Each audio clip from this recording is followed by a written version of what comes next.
sasabihin sa akin? Yung lalaking kinukwento ko sa'yo, isa pala siyang albularyo. Naku po!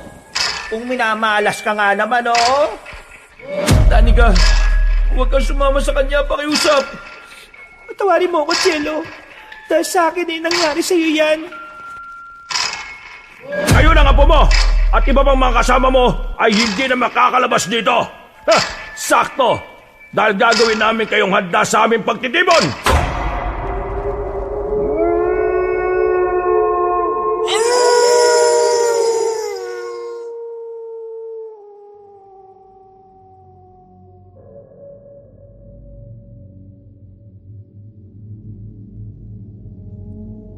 Ang pinakamahirap sa lahat ay ang gumawa ng desisyon na alam mong maraming mapapahamak. Lalo na kung ang desisyon na ating gagawin ay kaligayahan ang nakasalalay.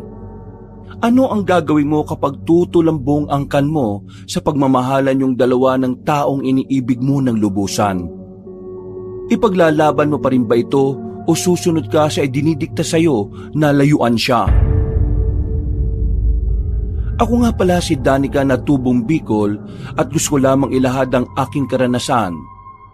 Kabanong, pinagpalang araw sa iyo at ganon din sa mga kabangers at mga kayanggaw natin.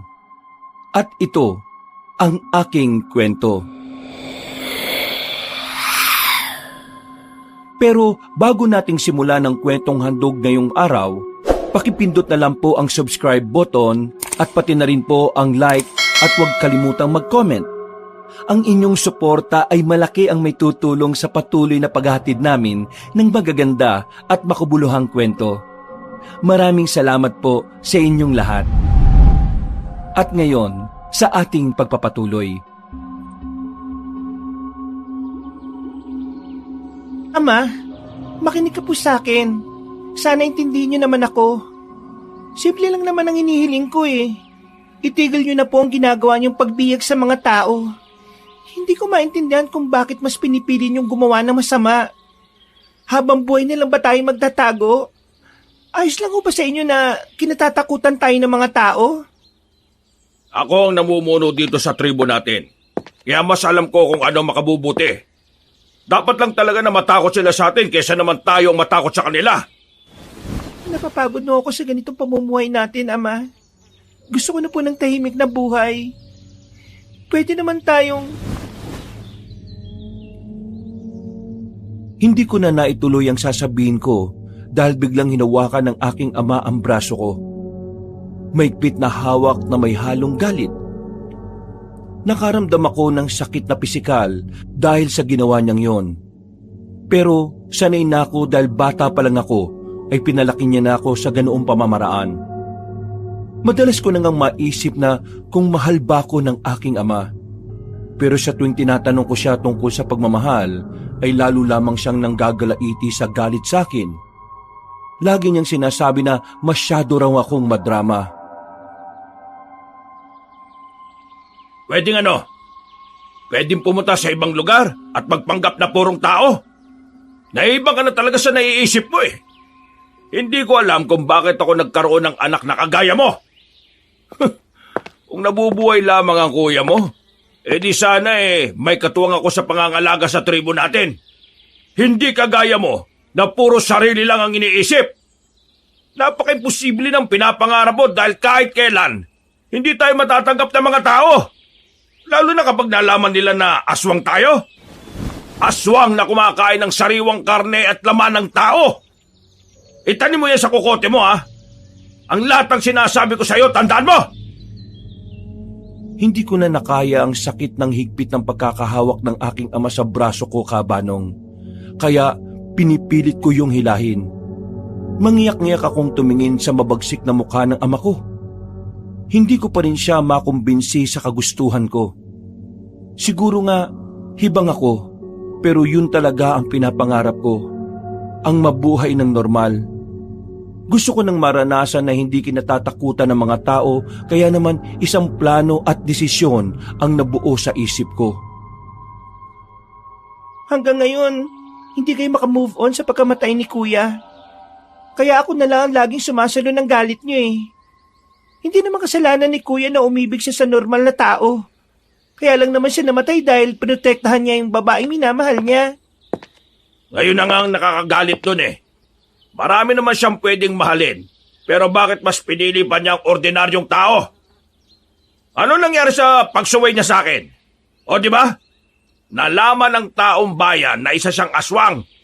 Kaya yun, pinatay siya ng mga tao dun sa lugar ng babaeng pinili niyang samahan. Walang nagawa yung visit na babaeng yun para ipagtanggol si kuya mo. Kaya lalo kong namumuhay sa kanila eh. Mahirap na talagang makipag-argumento sa inyo dahil bulag at bingi na kayo sa paliwanag ng iba. Kahit na po na anak nyo, hindi nyo na pinakikinggan. Sariling pananaw nyo lang ang mahalaga sa inyo. Sana, ako na lang ang namatay at hindi si kuya eh. Hindi ko na hinintay na magsalita pa uli ang aking ama. Pigilang luha habang nanginginig ang katawan ko na lumabas ng bahay. Kagaya ng dati, ay naisipan kong pumunta sa Borol. Doon ako naglalagi at tumatambay sa tuwing gusto kong mapag-isa. Mabilis kong pinahid ang mga luha ko, Kabanong. Napapansin ko kasi na sa akin nakatingin ng mga kalahi namin na nakakasalubong ko.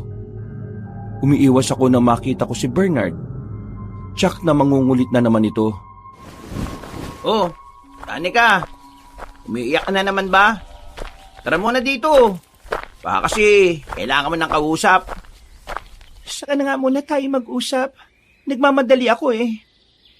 Narinig namin na nagtatalo na naman kayo ng tatay mo. Ano pa bang bago dun? Alam mo naman na laging mainit ang dugo sa akin ng ama ko. Sa inyo lang naman siya mabait eh. Napansin kong nagpakawala ng malalim na buntong hininga si Bernard. Bakas din ang kalungkutan sa mukha nito. Pakiwari ko na mga sandaling yon ay nakikisimpatya siya sa akin. Sa bagay, siya lang naman ang nag-iisa kong kakampi sa lugar namin. Kaya mo na lang si Pinunong Romulo. Sabi ko naman kasi sa iyo eh, umiwas ka na lang na suwayin yung mga gusto niya para maging maayos naman ang pagsasama ninyo. Hindi na siguro magiging maayos, Bernard. Lalo na't hindi pa rin siya nakaka-move on sa pagkamatay ng kuya ko. Habang pinaglalabanan kong kagustuhan ko sa kanya, ay lalo lamang siyang nanggagalaiti sa akin. Sobrang galit niya sa mga tao eh. Parang hindi na niya kaya magpatawad. Mahirap mag-akusa lalo na't wala ako sa sitwasyon ni Pinuno. Siguro, ganun din ang mararamdaman ko kapag pinatay ang pinakamamahal ko ng mga tao. Wagas lang na nagmahal ang kapatid ko. At alam kong hindi yung pagkakamali. Tsak na masaya siya kahit na pinatay siya. O sige, dito na lang muna ako. Narinig ko pang nagsalita si Bernard pero hindi ko na yung pinansin. Hindi na ako lumingon at patakbong pumunta sa Borol. Pagdating ko doon, ay nanlulumong na upo ko sa lupa na may maliliit na damo. Mula sa itaas ng Borol, ay tanaw ko ang buong kabahayan ng lugar namin. Malayo kami sa baryo ng mga tao dahil iniiwasan ng aking ama na matuklasan ng lihim ng tungkol sa aming lahi. Kapag may naliligaw na tao sa lugar namin, ay hindi na yun nakakabalik pa sa pamilya niya dahil binibihag yun at saka paghahatian para kainin. Aminado ko na hindi ako malinis, Kabanong. Kumakain din ako ng sariwang laman ng tao pero dati lang yon. Matagal na akong tumigil sa pagkain ng karne ng tao. Sinanay ko ang sarili ko na kumain na lamang ng mga pagkain ng normal na tao. Simula nung umibig at nagmahal si kuya sa isang normal na tao, tinuruan niya ako kung paano mabago ang buhay namin bilang aswang. Nakita ko kung gaano kasaya ang kuya ko ng mga panahon na yon, kaya naman nangarap din ako na pwede palang magbago ang lahat sa amin. Ang aking ama lang naman ang hindi naniniwala sa pagbabago, kaya hindi siya sang-ayon sa mungkahi namin kahit noon pa. Kaibangan lang daw ang iniisip namin. Hanggang sa nagpasya ang kuya ko na umalis sa lugar namin para tuluyan ng sumama sa babaeng minamahal niya. Sa baryo na pinuntahan nila ay namuhay sila ng normal. Akala nila ay magiging maayos na ang lahat pero nagkakamali sila. May nakakita na kapitbahay kung papaanong magbago ng anyo ang kuya ko at doon nagsimula na planuhin nilang patayin ng mga taong bayan. Kahit na malakas ang kuya ko, hindi siya nakaligtas sa lakas ng mga tao na pumatay sa kanya. Kuya, kung nasan ka man ngayon, alam kong payapa ka na dyan. Maswerte ka pa rin dahil kahit papaano ay naranasan mong mahalin at magmahal. Ako kaya, ipagkakataon pa kayang maranasan yon? Ninamnam ko na lang ang malamig na simoy ng hangin at pinakinggan ko ang mga huni ng ibon na tila nakakahalina sa pandinig. Halos 2 oras din akong tumambay sa burol. Maya-maya, naisipan ko nang tumayo para umuwi. Lumipas ang ilang araw, malamig pa rin ang pakikitungo sa akin ng aking ama. Umiiwas din ako sa kanya dahil napapagod na akong makipagtalo. Hanggang sa isang umaga, hindi ko alam kung ano ang nag-udyok sa akin na bumaba sa lugar namin. Pumunta ako sa baryo ng mga tao. Dahil may kaakibat na takot sa puso ko, nagsuot ako ng mahabang palda at damit na may mahabang manggas. Nagdala ko ng payong para kahit papaano ay maitago ko ang aking muka. Nang makarating ako sa bayan, sobrang kagalakan ang nararamdaman ko. Ang bilis pa nga ng pintig ng puso ko dahil bago sa akin ang mga nakikita ko sa paligid at nilalakaran ko. Nagkasya na lamang ako na tingnan ang mga taong naglalakad at nagtitinda sa gilid ng kalsada. Hindi ko napansin ang isang lalaki na nagmamadaling naglalakad pa sa lubong sa akin, kaya naman natusok siya ng hawak kong payong. Aray! Ano ba naman yung payong mo, miss? Mabubulag pa yata ako eh. Naku po, pasensya na, hindi ko po sinasadya. Mabilis kong tiniklop ang gamit kong payong at lumapit sa matangkad na lalaki na nakahawak sa kaliwang mata nito. Akma kong hahawakan ng mukha niya nang bigla niyang tabigin ang kamay ko. Huwag mo nga akong hawakan. Baka marumi ang kamay mo at baka matitano pa yung mata ko. Titingnan ko lang naman, baka dumugo. Ay nako, ayos lang ako. Sa susunod nga, mag-iingat ka naman. Saka, bakit ba ganyan ang suot mo? Tirik na tirik ang araw pero balot na balot ka. Ha? Iniiwasan ko lang mangitim. O sige, tiyan ka na. Nagmamadali na akong umalis, Kabanong. Iba na kasi ang nararamdaman ko sa paraan ng titig sa akin ng lalaki. Isa pa, naiinis din ako dahil parang napakayabang umasta. Akala mo naman kung sino. Nang bahagya akong nakalayo, naisipan kong lumingon. Laking gulat ko nang makita ang lalaking kausap ko kanina. Seryoso mga mata nito na nakatitig pa rin sa akin. Sa kaba ko, binilisan ko ang paglalakad at halos tumakbo na nga. Pakiramdam ko'y sinusundan niya ako. Hindi na ako nakatiis kaya naman tumakbo ko ng mabilis. Hindi ko kabisadong lugar na pinuntahan ko kaya naman kung saan-saan ako dumaan para lumiko. Nakaramdam ako ng hingal kaya huminto ako saglit. Maya-maya pa, naramdaman ko na may ibang presensya sa likuran ko. Pagharap ko ay nakita kong 3 lalaki na sa itsura pa lang ay mukhang hindi nagagawa ng mabuti. Nginitian ako ng isang lalaki at sabay-sabay na lumapit sa kinatatayuan ko. Pasimple kong iginala ang mga mata ko sa paligid. Naghahanap kung saan ako pwedeng tumakbo pero puro pader na ang nakikita ko. Bago ko magawa ang naiisip ko na pagtakas ay nahawakan na ako ng isang lalaki. Makapal ang balbas nito at sa tingin ko ay hindi pa naliligo. Bitiwan mo nga ako! Mga bastos! Manyakis! Pero baliwala ang tapang na ipinakita ko. Sabay-sabay lang akong pinagtawanan ng 3. Ang isa'y nakangisip ang hinawakan ng baba ko. Pumiglas ako para makawala sa pagkakahawak niya pero muli lang ako nitong hinawakan. Nang akma na akong hahalikan ng lalaki ay napapikit na lamang ako ng mariin. Nagtaka ako dahil nawala ang lalaking may hawak sa akin. Pagdilat ng mga mata ko, nakita ko silang sinusuntok ng lalaking kausap ko kanina. yung natamaan ko ng payong sa mata. Napasandal na lang ako sa pader habang pinapanood ang pakikipaglaban ng matangkad na lalaki sa 3 manyakis. Di ko natatanungin kung nasaktan ka dahil mukha ka namang okay. Eksakto lang ang dating ko. Hindi ka nagawa ng masama ng mga ugok na ito. Umusbong ang paghanga ko sa lalaking nakatayo sa harapan ko, Kabanong. Napalunok ako ng laway at hindi malaman kung ano ang sasabihin. Uy! Ano na?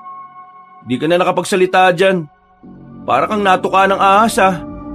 Di ka man lang ba magpapasalamat sa pagligtas ko sa'yo? Saglit kong sinulyapan ng mga lalaking nakahandusay sa lupa. Saka ko muling tinitigan ng matangkad na lalaki na nagligtas sa akin. Maraming salamat nga pala. Ayan! Ganyan! Dapat lang na magpasalamat ka, no? Alam mo, mukhang dayo ka dito sa lugar namin, ah. Bagong lipat ka ba dito? Kaninong anak ka ba? At anong pangalan mo? Ha?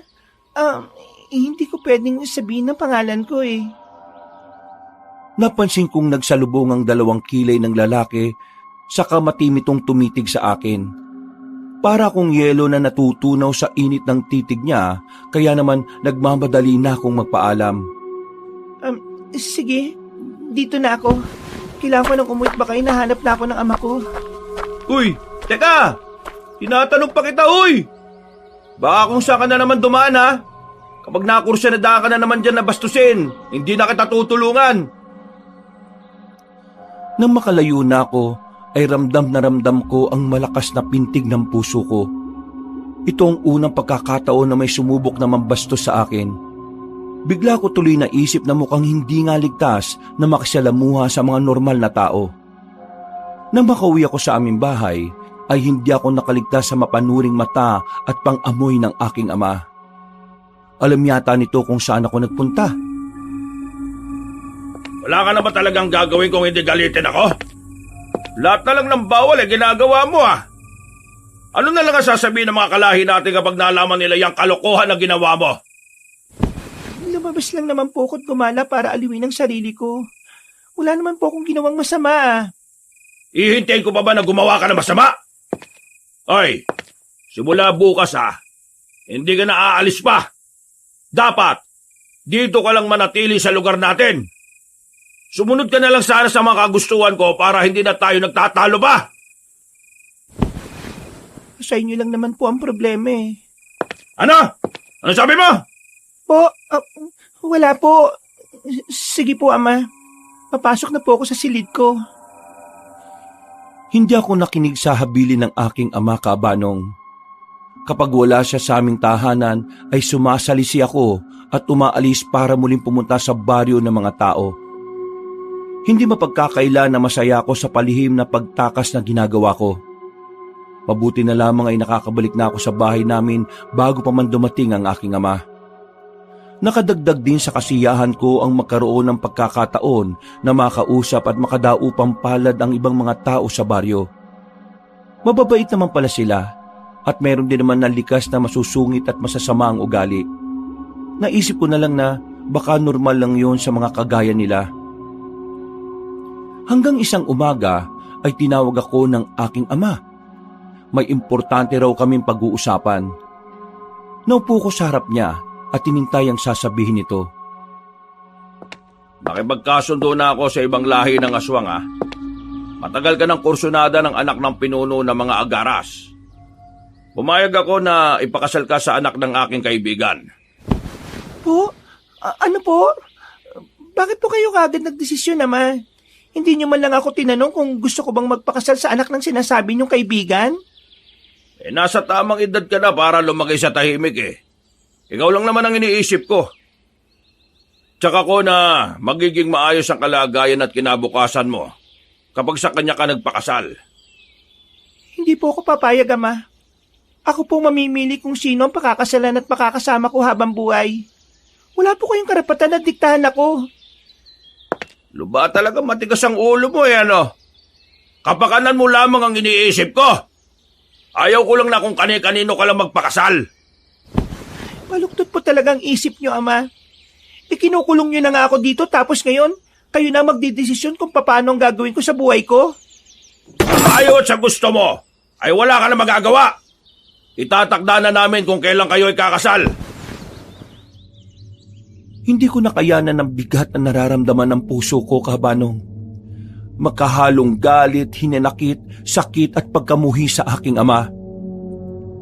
Bago pa tuluyang tumulo ang luha ko, ay nagmamadali na akong tumayo at saka pumasok sa aking silid. Padapa akong nahiga at isinubsob sa una ng mukha ko at doon ako umiyak na parang wala ng bukas. Nang umagang yon, naramdaman ko na muli na namang umalis ang aking ama. Dahan-dahan akong tumayo para silipin sana siya. Naabutan ko siyang nasa labas na ng aming bahay at nakikipag-usap sa ibang mga katribo namin. Sa wari ko ay nagpapaalam siya sa mga yon kung saan pupunta. Nang tuluyan siyang makaalis, dali-dali naman akong naligo. Habang wala siya, ay naisipan kong muling mamasyal sa baryo ng mga tao. Habang naglalakad sa kalsada sa baryo, ay nakakita ako ng mga nagtitinda ng pagkain. Maraming bumibili kaya naman nakuha nito ang atensyon ko. Bumili ako ng suman at mga kakanin at habang naglalakad ay kinakain ko ito. Panay pa ang nguya ko nang bigla akong matigilan. Nakita kong isang matanda na nakaupo sa gilid ng kalsada. Tingin ko ay may kapansanan na matanda dahil nakita ko ang saklay na nasa tabi nito. Sa harap na matanda ay may maliit na baso na may lamang barya. Hindi ko alam ang dapat kong maramdaman pero nakaramdam ako ng habag sa matanda. Kinapa ko ang bulsa at saka ko naalala na wala palang natira sa pera ko. Lumapit ako sa matanda at sa mahina nitong boses ay sinabi nito na humihingi siya ng pera para pambili ng pagkain. Wala po ako may bibigyan na pera sa inyo kaya etong suma na lang po ang tanggapin nyo. Masarap naman po ito. Lolo, pasensya na at ngayon lang po ako dumating ha. Marami pa po kasi akong ginawa eh. O, heto po pagkain at tubig ninyo. Nilingon ko ang lalaking dumating at nagsalita. Bahagya pa akong nagulat na makita ang lalaking mayabang. Lumingon din ito sa akin. Oh, ikaw na naman?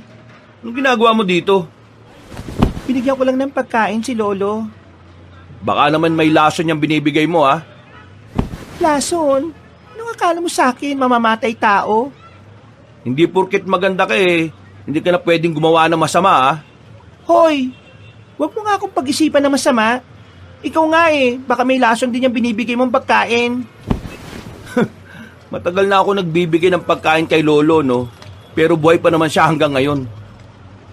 Lo, sige po, aalis na po ako. Kainin niyo na pong lahat yan ha. At bukas dadalang ko po ulit kayo ng pagkain. Naglakad ang lalaki at nakita ko pang nag-abot siya ng pagkain sa iba pang matanda na naroon. Habang nakatayo ako ay tanaw na tanaw ko ang matatamis ng ngiti ng mga taong binibigyan niya ng pagkain. Kahit ang mga nagtitinda ay magiliw na tinatawag at nakikipag-usap sa lalaki. Hindi ko alam kung ano ang nag-udyok sa akin para sundan ng lalaki. Gusto ko lang malaman kung saan siya nakatira at kung ano pang ginagawa niya sa buhay. Sa pagsunod ko sa lalaki ay nakaramdam na ako ng hapo. Malayo nang nalalakad ko at pakiramdam ko ay namimintig na ang mga binti ko. Papasok na ang lalaki sa gubat kaya naman may pagkakataon na nagtago ko sa likod ng isang malaking puno. Ay nako, saan ba pupunta yung lalaking ito? Napansin kong tumigil sa paglalakad ang lalaki. Bahagya akong sumilip para malaman ang dahilan kung bakit siya tumigil. Bigla itong lumingon sa direksyon ko kaya naman mabilis akong nagkubli sa malapad na katawan ng puno. Ilang minuto rin akong pigil ang hininga. Nang maramdaman kong muli siyang naglakad ay saka lamang ako nakahinga ng maluwag. Hindi ko alam kung ano pa ang gagawin ng lalaki sa gubat. Baka mangunguha ng kahoy o kaya naman mangunguha ng mga gulay, halaman o prutas. Uy! Diyos ko, mabagin, ano ba to? Umalis ka nga dyan! Malakas akong napahiyaw dahil may tumalon na palakang kulay berde sa dibdib ko. Sa sobrang takot ko ay napaupo ako sa lupa. Naramdaman kong nanakit ang puwitan at balakang ko. Maya-maya, nakita kong isang pares ng mga paa na nasa harapan ko. Napatitig ako sa paa na yon hanggang unti-unting umakyat ang tingin ko. Nagkatitigan kami ng lalaking sinusundan ko. Ano bang ginagawa mo rito? At bakit mo ba ako sinusundan? Ha? Wala naman. At sino nagsabi sa'yo na sinusundan kita? Kasasabi ko lang kanina pa kita nararamdaman na sumusunod sa akin eh. Tumayo ka na dyan. Baka hindi lang palakaan tumalon sa'yo. Maraming ahas na nakatira dyan sa mga puno, no? Baka malaglagan ka pa dyan. Nang marinig ko ang sinabi ng lalaki, agad akong tumayo. Pero napaupo kong muli nang maramdaman kong kumirot ang tagiliran ko. Naipitan pa yata ako ng ugat. Napatingin ako sa lalaki nang walang anuman na binuhat ako sa kadahan-dahan kong iniapak ang mga paa sa lupa. Sa susunod mag-iingat ka. Mas mabuti pa na umuwi ka na sa inyo. Mahirap nang abutan ka ng gabi dito sa gubat. Saan ka kasi pupunta? Diyan ka ba nakatira? Bakit ba ang dami mong tanong? Mapanganib nga dito sa gubat. May mga kukunin lang ako kaya ako nandito. Sinubukan kong humakbang pero muntikan na akong bumagsak. Mabuti na lamang at maaga pang lalaki. Agad niya akong nahawakan sa bewang. Nagkatitigang kaming dalawa. Napansin ko kasing malapit ng magkadikit ang mga katawan namin. Masakit ang balakang at tagiliran ko. Nabalian yata ako o naipitan ng ugat. O sige, halika na muna sa bahay ko at gagamutin ko yan. Hindi yan pwedeng ipagwalang bahala. Kapag nalamigan yan lalo lang sasakit at mamamaga. Sige, pero pwede mo na rin akong bitiwan. Agad naman akong binitiwan ng lalaki. Hindi na siya nagsalita pa, pero seryoso ang mukha niyang nakatingin sa akin habang iika-ika akong naglalakad. Ay nako, kapag ganyan ang lakad mo baka bukas pa tayo makarating sa bahay ko Buhatin na lang kita para mabilis tayo. Napasingap ako nang bigla niya akong buhatin. Kumapit ako sa batok niya at tahimik naming binaybay ang palabas ng gubat. Hindi ko namamalayan na nakarating na kami sa bahay niya. Pumasok kami sa loob at inupo niya ako sa mahabang upuan na gawa sa kahoy. Pinagmamasdan ko ang bawat galaw niya. Pagbalik niya sa akin, may mga dala na siyang halamang gamot. Naisip ko na baka yun ang itatapal niya sa akin. Okay lang ba na ibaba ko na kaunti yung palda mo? Titingnan ko lang yung tagiliran ng balakang mo. Wala ka naman sigurong gagawing masama sa akin, di ba? Pinag-iisipan mo pa ako na masama? Ako na nga itong tutulong para mapabuti yung nararamdaman mo Saka, hindi ko kailangan gawan ka ng kagaya ng iniisip mo. Pasensya ka na. Hanggang ngayon kasi, hindi ko alam ang pangalan mo Bakit? Yung bang sukatan mo para magtiwala ka sa isang tao? Ay nako. O sige, Jello na lang ang itawag mo sa akin. Ako nga pala si Danica. Ngayon pa lang, nagpapasalamat na ako sa'yo. O sige na, umpisa na natin para matapos tayo kaagad. Dumapa ka para matingnan ko yung balakang mo. Kahit masakit, ay tinitiis ko yun. Ilang sandali pa ay narinig kong lumalagotok ang buto ko doon. Nakaramdam ako ng ginhawa at akmang babangon na. Pag ka munang tumayo, lalagyan ko lang ng halaman na may langis para lalong gumaling. Pasensya ka na talaga, Jello. Kung naistorbo kita. Yan ang napapala ng kagaya mo Hindi ko alam kung bakit mo ako sinusundan Ang totoo, hindi ko rin alam kung bakit O ayan, tapos na. Mamaya pwede ka nang umuwi. Baka hinahanap ka na ng mga magulang mo. Dahan-dahan akong bumangon at naupo. Hindi ako nakaimik sa sinabi ni Jello. Nagkasya na lamang ako na tinitingnan ang bawat ginagawa niya. Sino kasama mo dito sa bahay? Wala. Ako lang mag-isa ang nakatira dito. Wala ka pang asawa at anak? May nakikita ka ba? Anong ginagawa mo sa buhay? Wala. Pwede ba yon? Wala? Pwede bang tigilan mo na yung pagtatanong mo? Sige na, uwi ka na nga. Mag-iingat ka lang ha. At baka kung ano na naman ang mangyari sa'yo. Ang sungit mo naman. Pero, masalamat na rin ako dahil tinulungan mo ako. Ako lang ang may kakayahan na gamutin ka. Ako yata ang pinakamagaling na... Oo na. Magyayabang ka na naman eh. Sige na, uwi na ako. Wala na akong nagawa ng tabuyin ako ni Jello. Laking pasalamat ko na lang dahil bumuti ang pakiramdam ko. Bago pa magdilim, nakabalik na ako sa aming tribo. Pagbukas ko ng pinto, imutik pa akong mapasigaw sa gulat dahil ang aking ama ang nabungaran kong nakatayo doon. Ano? Saan ka galing? Bakit ngayon ka lang umuwi? Namasyal lang po ako. Nainip na po kasi ako eh. Itinapat mo ba talaga sa pag-alis ko kanina? Hindi ba sinabi ko na iwasan mo muna ang lumabas? Pasensya na po kayo sa ginawa kong pagsuway, Ama.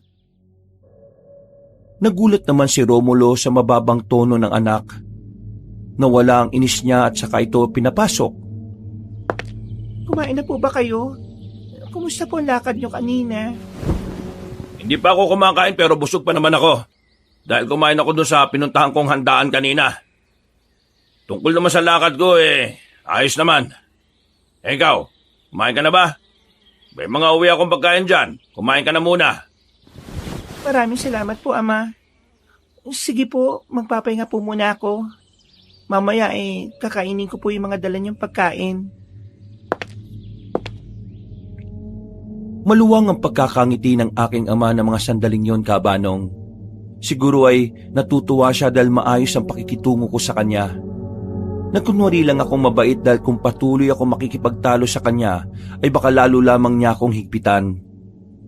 Sa totoo lang, ay labis akong nasisiyahan sa ginagawa kong paggala sa baryo ng mga tao. Idagdag pa sa isipin ko ang kagustuhang mamuhay roon kasama ang mga normal na tao. Kahit na magulo, ay ayos lang sa akin para maranasan ko naman na makihalubilo at anong pakiramdam ang makasalumuha sila. Habang nakahiga ako'y hindi ko maiwasang mapangiti nang maalala ko ang mayabang na magsalitang si Jello.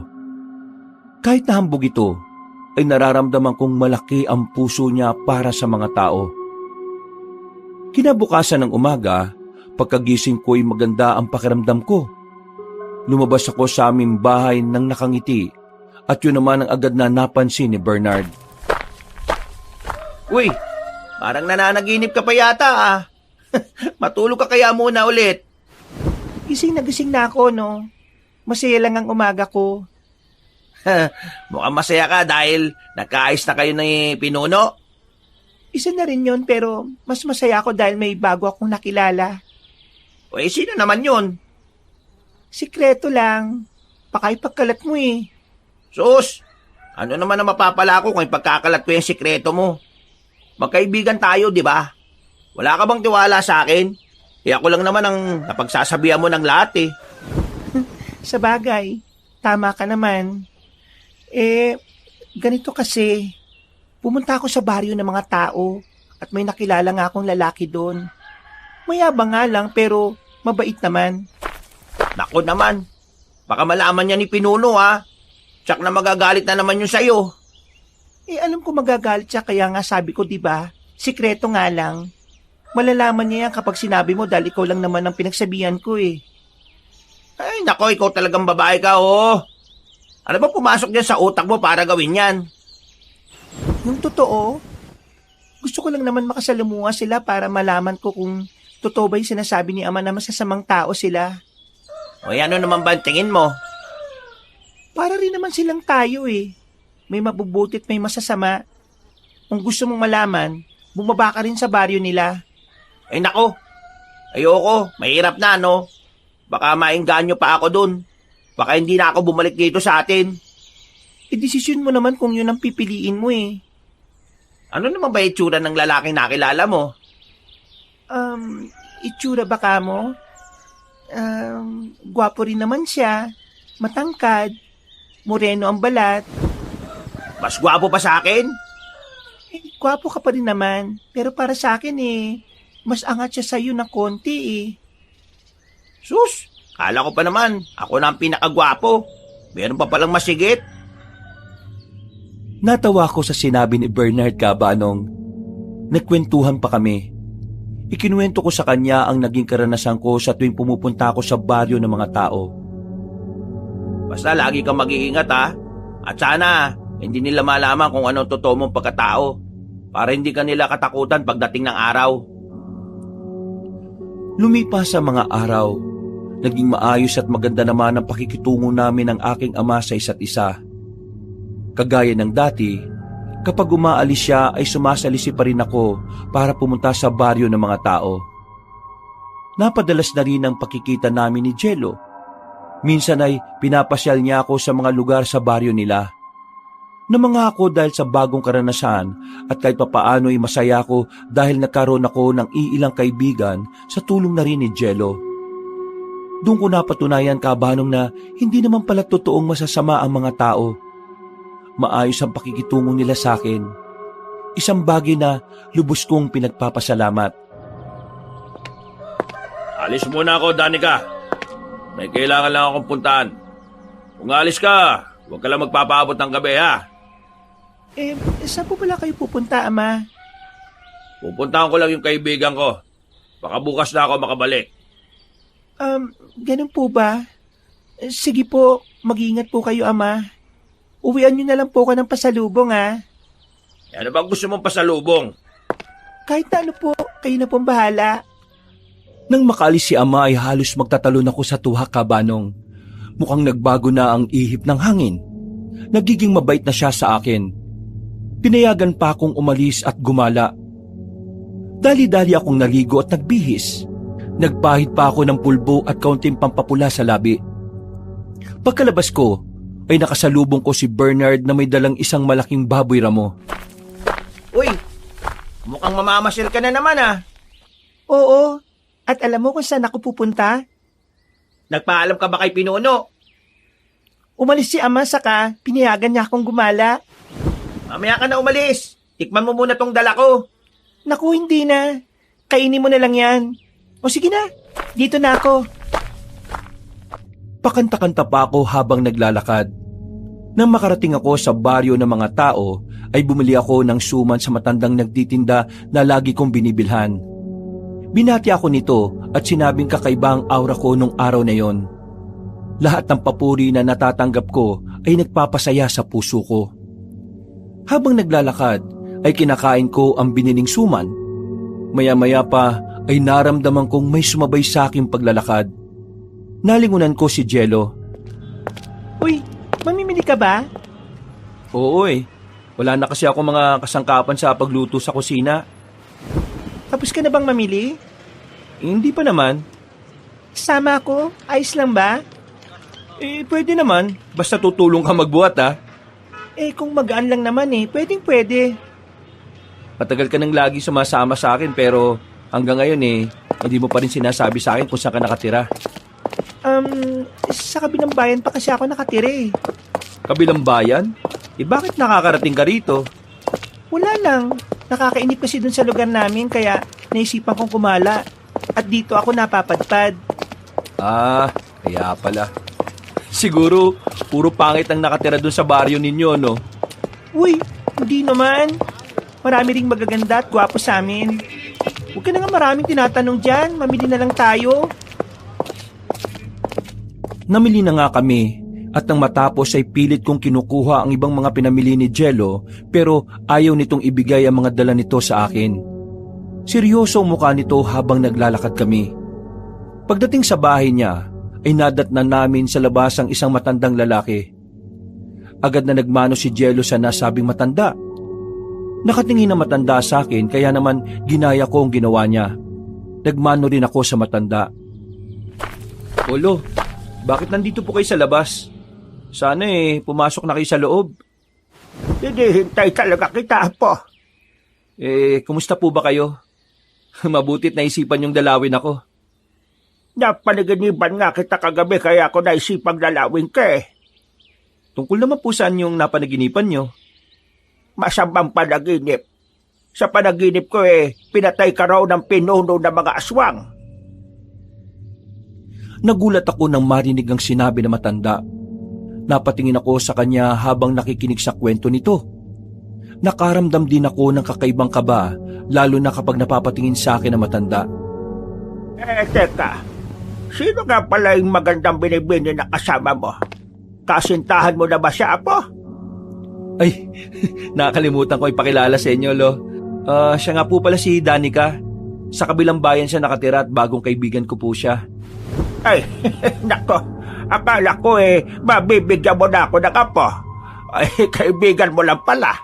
Lolo naman, wala pa ho sa isip ko yung pag-aasawa. Pero bagay kayo ni Danica ha, kung sakali. Hindi ko alam kung ano ang magiging reaksyon ko ng mga oras na yon, Kabanong. Sadyang nakakatuwang kausap ang matanda at kahit unang beses ko palang siyang makita ay magaan na kagad ang loob ko sa kanya. Naku, asensya ka na, Danica. Ganyan lang talaga lolo ko. Ayos lang. Mukhang mabait naman ang lolo mo eh. Ay, oo naman. Ang bait niyan. Ako lang naman ang hindi eh. Inabot ako ng hapon sa bahay ni Jello. Walang puknat na kwentuhan at pinanood ko pa kung paano gumawa ng halamang gamot si Mang Tasyo. Napag-alaman ko rin na albularyo pala sila. Nang malaman ko yun ay hindi na ako mapakali sa kinauupuan ko. Naalala ko ang sabi ng ama ko dati na ang mga albularyo ang isa sa mga mortal naming kaaway. Sa loob-loob ko, wala namang masama kung makikipagkaibigan ako sa isang albularyo kagaya ni Jello. Hindi ko naman sasabihin sa kanya ang tungkol sa tunay kong pagkatao para wala kaming maging problema. May sasabihin sana ako sa iyo, Apo. Pwede ba kitang makausap lang tayong dalawa lang? Oo naman, Lo. Bakit? Tungkol ba saan yung pag-uusapan natin? May kakaiba lang akong napapansin dyan sa bisita mo. Nararamdaman mo ba ang nararamdaman ko sa kanya? Opo, Lo. Alam ko naman pero wag na lang natin banggitin sa kanya. Baka may sarili siyang dahilan. Ay sa bagay, tama ka, Apo. Basta ikaw nang bahala sa kanya, ha? At lagi ka lang mag-iingat. Nang hapong yon ay nagpaalam na si Mang Tasyo na umuwi. Sumabay na rin ako na nagpaalam kay Jello. Habang sabay kaming naglalakad na matanda, ay bigla na lamang itong tumigil sa paglalakad. Magtatanong sana ako kung bakit siya tumigil pero sinenyasan lang niya ako na huwag maingay. Kagaya ng matanda, ay nakiramdam ako sa paligid. Maya-maya pa ay may tumalon mula sa kung saan. Inibabawan ng isang nilalang ang matanda. Nakita kong nanggaling yon sa ilalim ng lupa. Isang abwak ang sumugod sa matanda. Sumigaw ako ng malakas para humingi ng tulong dahil nakikita ko na parang nahihirapan si Lolo Tasyo sa kalaban nito. Mabilis na papasok ang abwak sa lupa at saka ito muling lalabas at susulpot para muling sumugod. Ilang sandali pa ay nakita kong dumating si Jello.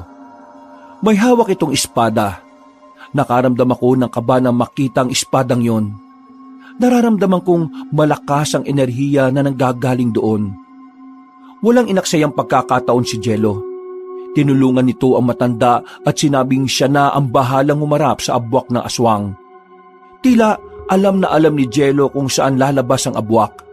Eksaktong pagkalabas nito sa ilalim ng lupa ay sinalubong ni Jello ng hawak na espada ang abwak.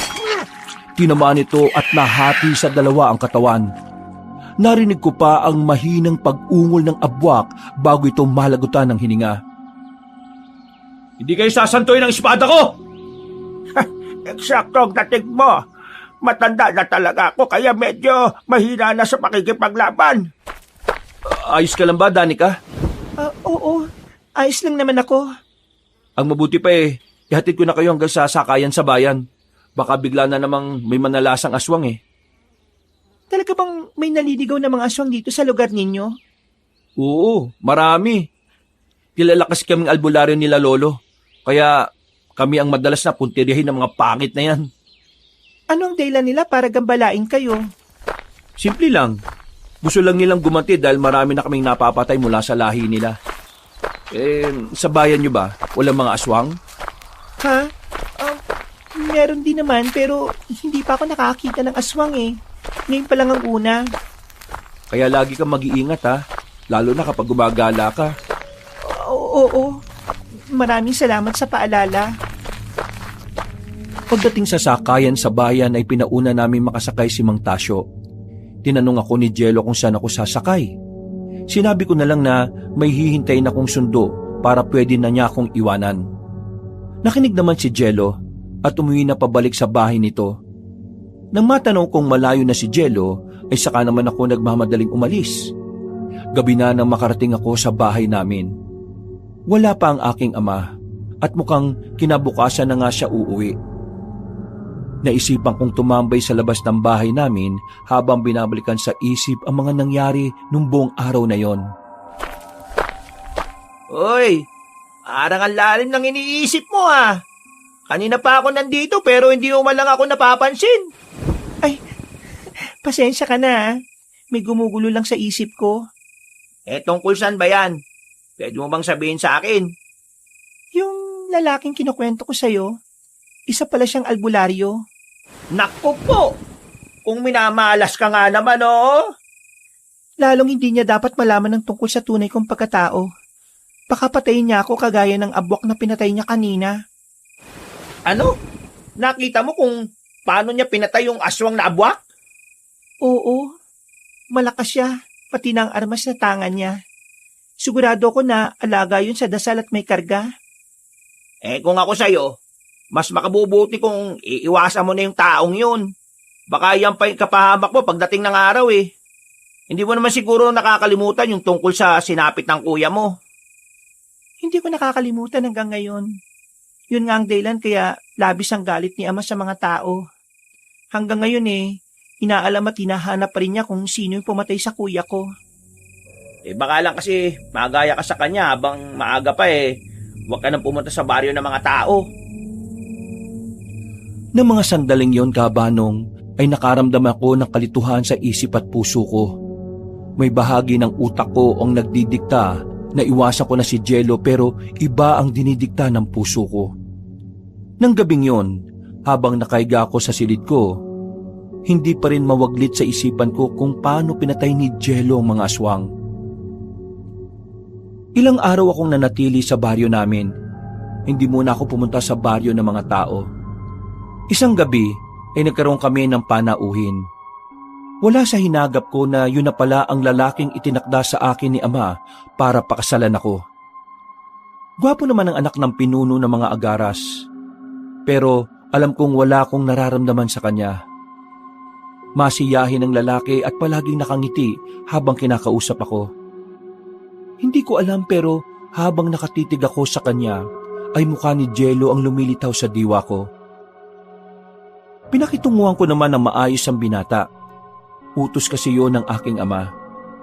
Ang habilin nito ay huwag ko siyang ipahiya dahil kapag hindi nagustuhan ng lalaki ang pag-iistima sa kanya, ay baka doon magsimula ang alitan sa pagitan ng aming tribo laban sa lahi ng mga agaras. Napag-alaman kong malalakas ang lahi ng agaras dahil iilan lang ang kagaya nila na nabubuhay at kaya nilang kainin ng aswang na kalaban nila. Ilang oras ang lumipas, sa wakas, nagpaalam na ang lalaki na uuwi na. Labis naman ang galak ng aking ama habang nag-uusap silang dalawa. Nang makaalis na ang lalaki, ay masaya akong hinarap ni ama. Mukhang wala nang magiging problema sa inyong dalawa. Gustong-gusto ka ni Benji Dapat pala madaliin na namin ang inyong kasal. Pero ama, parang hindi pa po ako handang mag-asawa Gusto ko pong kilalanin siya ng lubusan. Makikilala mo rin siya ng gusto kapag nakasama mo na siya sa iisang bubong. Sige na, magpahinga ka na. Iwasan mo ang pagpupuyat para hindi ka pumangit, ha? Pumasok na ako sa aking silid, Kabanong, at padapa akong nahiga sa kama. Maraming gumugulo sa isipan ko. Hindi ko alam kung paano kong kukumbinsihin ang ama ko na huwag munang magpakasal kay Benji. Bigla na naman pumasok sa utak ko ang kuya ko. Naalala niya na hinabilin niya sa akin dati noong nabubuhay pa siya na wag akong papayag na magpakasal at makipagkasundo sa lalaking hindi ko naman mahal. Sa pagkakaalala sa namayapa akong kapatid, ay hindi ko napigilang tumulo ang luha ko. Sana lang ay may lakas ako ng loob para suwayin ang kagustuhan ng aming ama. Para makaramdam ng saya, ay muli akong bumaba sa baryo ng mga tao. Dahil malalim ang iniisip ko, hindi ko kaagad napansin si Jello na sinabayan ako sa paglalakad. Oh, baka malunod ka niyan ha? Ha? Bakit naman ako malulunod? Yang lalim kasi ng iniisip mo eh. Wala lang to. Matagal kitang hindi nakita ha. Naging abala ka siguro. May mga inasikaso lang ako sa bahay namin. Saan ka pala pupunta ngayon?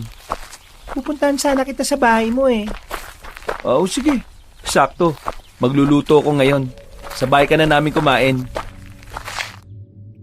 Pagdating namin sa bahay ni Jello, ay naabutan namin ng iilang tao na naroon. Tinanong agad ni Jello kung ano ang sadya nila. Sumagot naman agad ang mga tao na kailangan nila ng tulong ng lalaki dahil may gumagambala sa kanilang aswang tuwing hating gabi. Matama naman akong nakikinig sa mga kwento ng mga tao.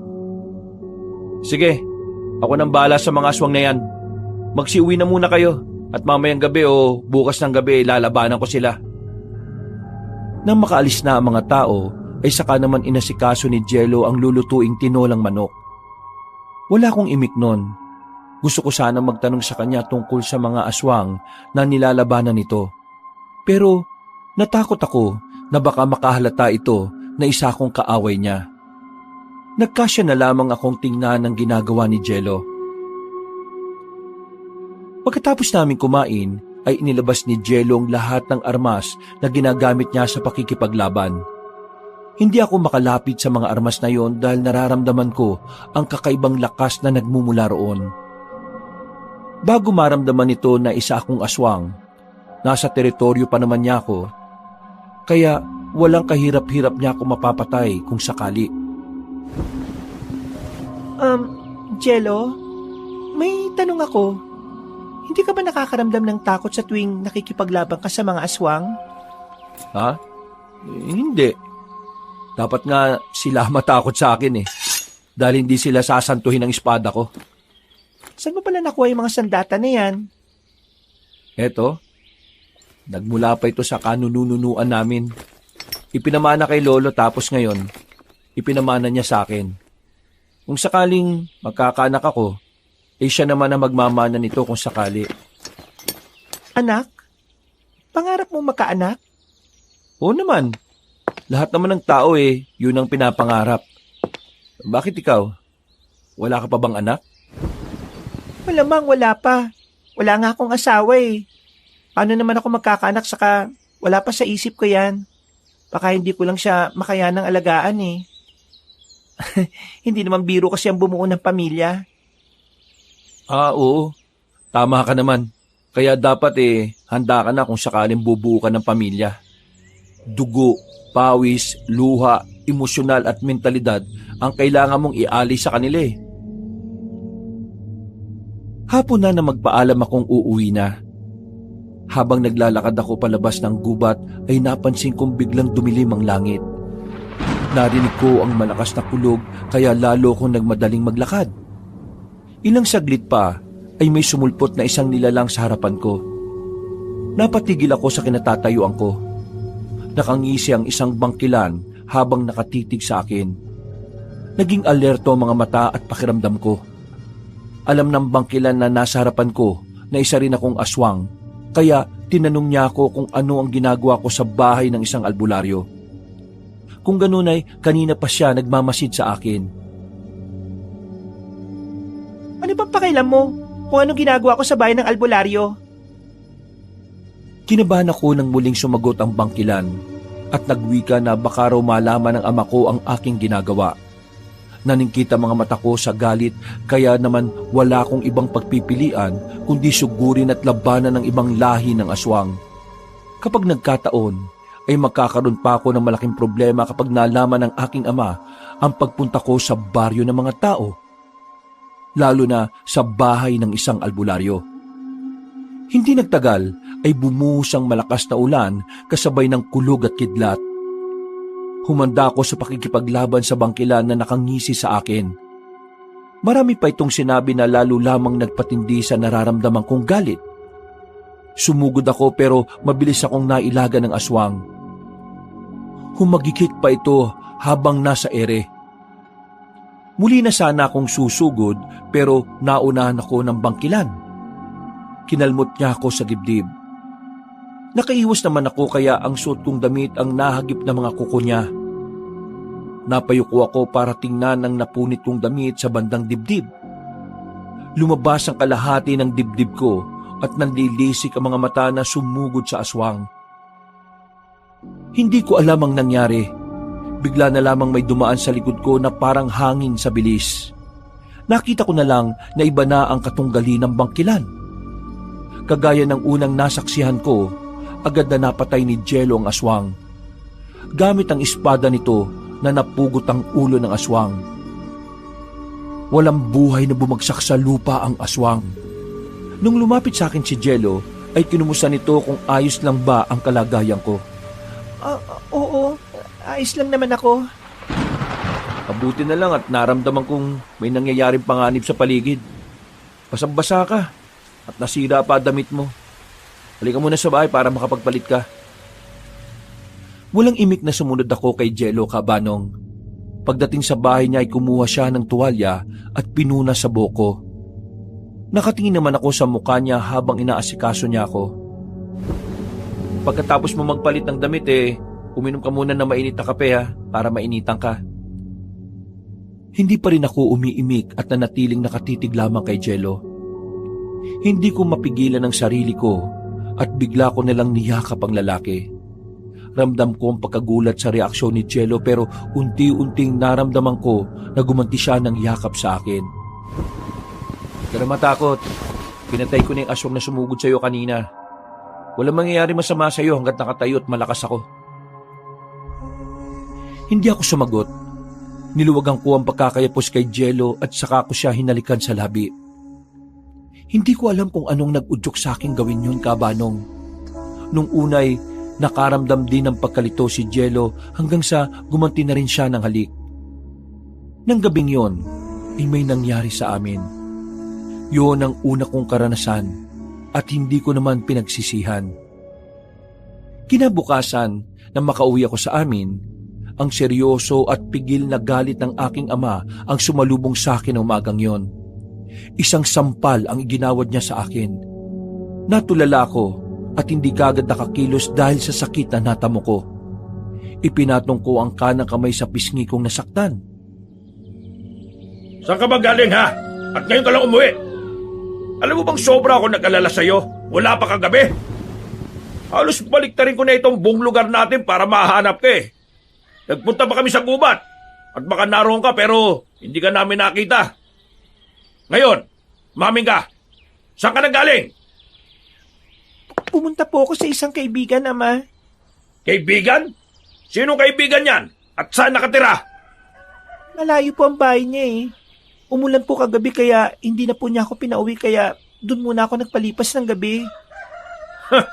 Siguraduhin mo lang na nagsasabi ka ng totoo dahil kapag nalaman kong nagsisinungaling ka, malalagot ka talaga sa akin. Nagsasabi po ako ng totoo, Ama. Katunayan isang bangkilan ng kaibigan kong yon. O sige na, pumasok ka na sa loob. Pagkapasok ko sa aking silid, ay parang naahapo na naupo ako sa kama. Kinuha ko ang salamin at tiningnan ang sarili kong refleksyon. Nakita kong namumula ang pisngi ko. Sinubukan ko yung hawakan pero napangiwi lang ako nang maramdaman ng sakit mula roon.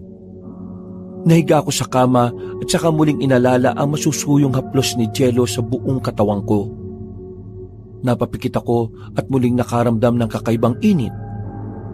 Niyakap ko na lamang ang sarili ko habang ninanamnam ang mga sandali na kasama ko si Jello. Ilang araw ang lumipas, pinili kong manatili muna sa bahay Gusto kong mawala muna ang galit ng aking ama bago ko gumala ulit.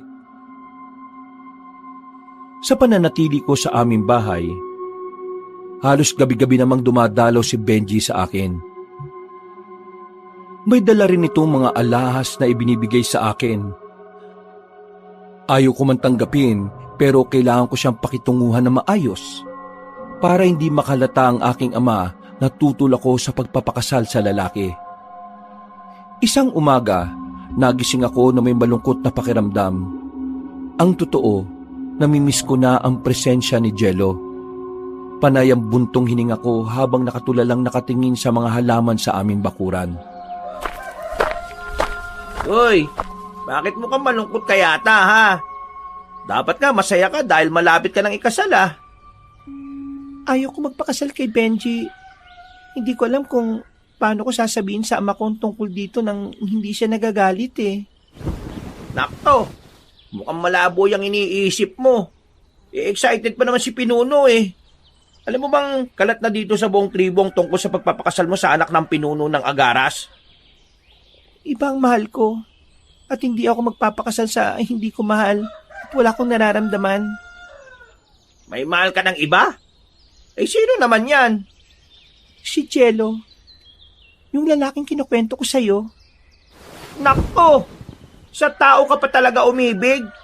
Eh paano kapag nalaman niya ni Pinuno? Hindi niya malalaman hanggat walang nagsasabi. Ganito, may plano ko. Tatakas ako dito sa atin. At baka hindi na ako bumalik pa. Magtatago ka? Saan ka naman pupunta? Sa baryo ng mga tao. Yun na lang ang naisip kong pwedeng puntahan. Nako, ako kinakabahan dyan sa plano mo eh. Imposibleng hindi ka hanapin ng ama mo kung sakali. Yun nga lang nakaraang gabi, halos umagahin na kami sa paghahanap sa'yo. Kasama ka ba ni ama nung gabing hinahanap niya ako? Oo naman, galit na galit nga siya eh. Halos lahat ng makita at makasalubong niyang mga aswang tinatanong niya na baka nakita ka nila. Tinatanong nga rin ako dahil baka alam ko daw kung nasaan ka. Alam ko naman na gumala ka sa baryo ng mga tao pero hindi ko na sinabi. Itsak na maraming mapapahamak ng mga tao sa baryo na yun pag nagkataon. Maraming salamat at hindi mo sinabi kung nasaan ako nagpunta. Ikaw lang ang tanging pinagkakatiwalaan ko, Bernard. Magtiwala ka lang sa akin, Danica. Nang muling umalis ang aking ama, nagmamadali akong nag-impake ng mga damit ko. Kaunti lang ang dinala ko para hindi magtaka ang mga katribo namin. Nang isukbit ko ang bag, iginala ko pa mga mata sa kabuuan ng aming bahay. Sa isip-isip ko, yun na siguro ang huling pagkakataon na masisilayang ko ang bahay namin. Halos lahat ng magaganda at masasayang alaala ng aming kabataan ay naroon.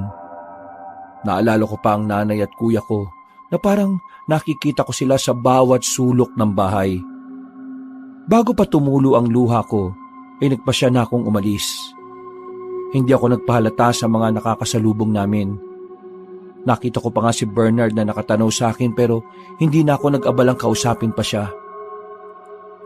Pagdating ko sa bahay ni Jello, ay mahigpit na yakap ang isinalubong niya sa akin. Seryoso ang mukha nito na itinaas ang baba ko, saka ako tinitigan ng tuwid sa aking mga mata. Ano ba nangyari? Bakit may mga dala kang gamit? Nag-away kami ng aking ama. Ano? Sinaktan ka ba niya? Hindi naman. Hindi lang talaga ako sang-ayon sa kagustuhan niya na manipulahin niya ang buhay ko. Sige, ikwento mo sa akin. Handa ako makinig. Iginiya ko ni Jello papunta sa mahabang upuan para maupo. Ilang beses akong tumikhim at lumunok ng laway bago ko sabihin ang problema ko sa aking ama. Ilang sandali pa, naramdaman kong hinawakan niya ang dalawang kamay ko. Naramdaman ko ang init mula roon. Tinitigan ko ang mga kamay niya, saka ko naman ibinaling ang mga mata ko sa mga mata niya na puno ng pag-aalala na nakatitig din sa akin. Gusto niya akong ipakasal sa anak ng kaibigan niya. Itinakda na nila ang kasal namin. Ano? Kaya ka ba umalis sa inyo? Oo. Hindi Hindi ko maatim na magpakasal sa iba lalo na't hindi ko naman mahal. Ikaw, Jello, ang mahal ko. Kung papayag ka na magsama na tayo, mananatili na ako dito. Tulungan mo ako. Kapag nahanap ako ng aking ama, tsak na ikukulong at sasaktan niya ako. Hanggat nandito ka sa tabi ko, wala siyang magagawang masama sa'yo. Maraming salamat, Jello. Panatag na ako dahil nakalis na ako sa amin. Gusto na nga kitang hanapin at puntahan sa kabilang bayan dahil ilang araw ka nang hindi nagpapakita sa akin pagkatapos na nangyari sa atin. Binantayan ako ni ama Galit na galit siya nung umaga na akong nakauwi. Nagsinungaling na lang ako noon sa kanya. Dahil kapag sinabi kong tungkol sa'yo, tsak na mas magagalit siya. Sinaktan ka ba niya?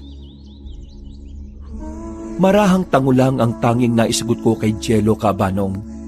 Ikinuwento ko kung paano kong sinakta ng aking ama at kitang-kita ko matinding galit sa kanyang mga mata.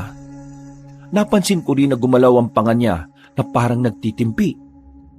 Hinaplos niya ang pisngi ko saka mabining hinagkan. Napakapit naman ako sa ginawa niya. Ilang sandali pa ay nagyakap na kami habang pinagsasaluan ng init ng aming mga halik. Isa-isa nang nahubad ang aming saplot at doon sa mahabang upuan ay muli niya akong inangkin. Naging masaya ako sa piling ni Jello Cabanong. Masayang pakiramdam na hiniling ko na sana ay wala ng katapusan. Sa paglipas ng bawat araw ay lalo kong nararamdaman ang sobrang pagmamahal ko sa kanya. Ganon din si Jello.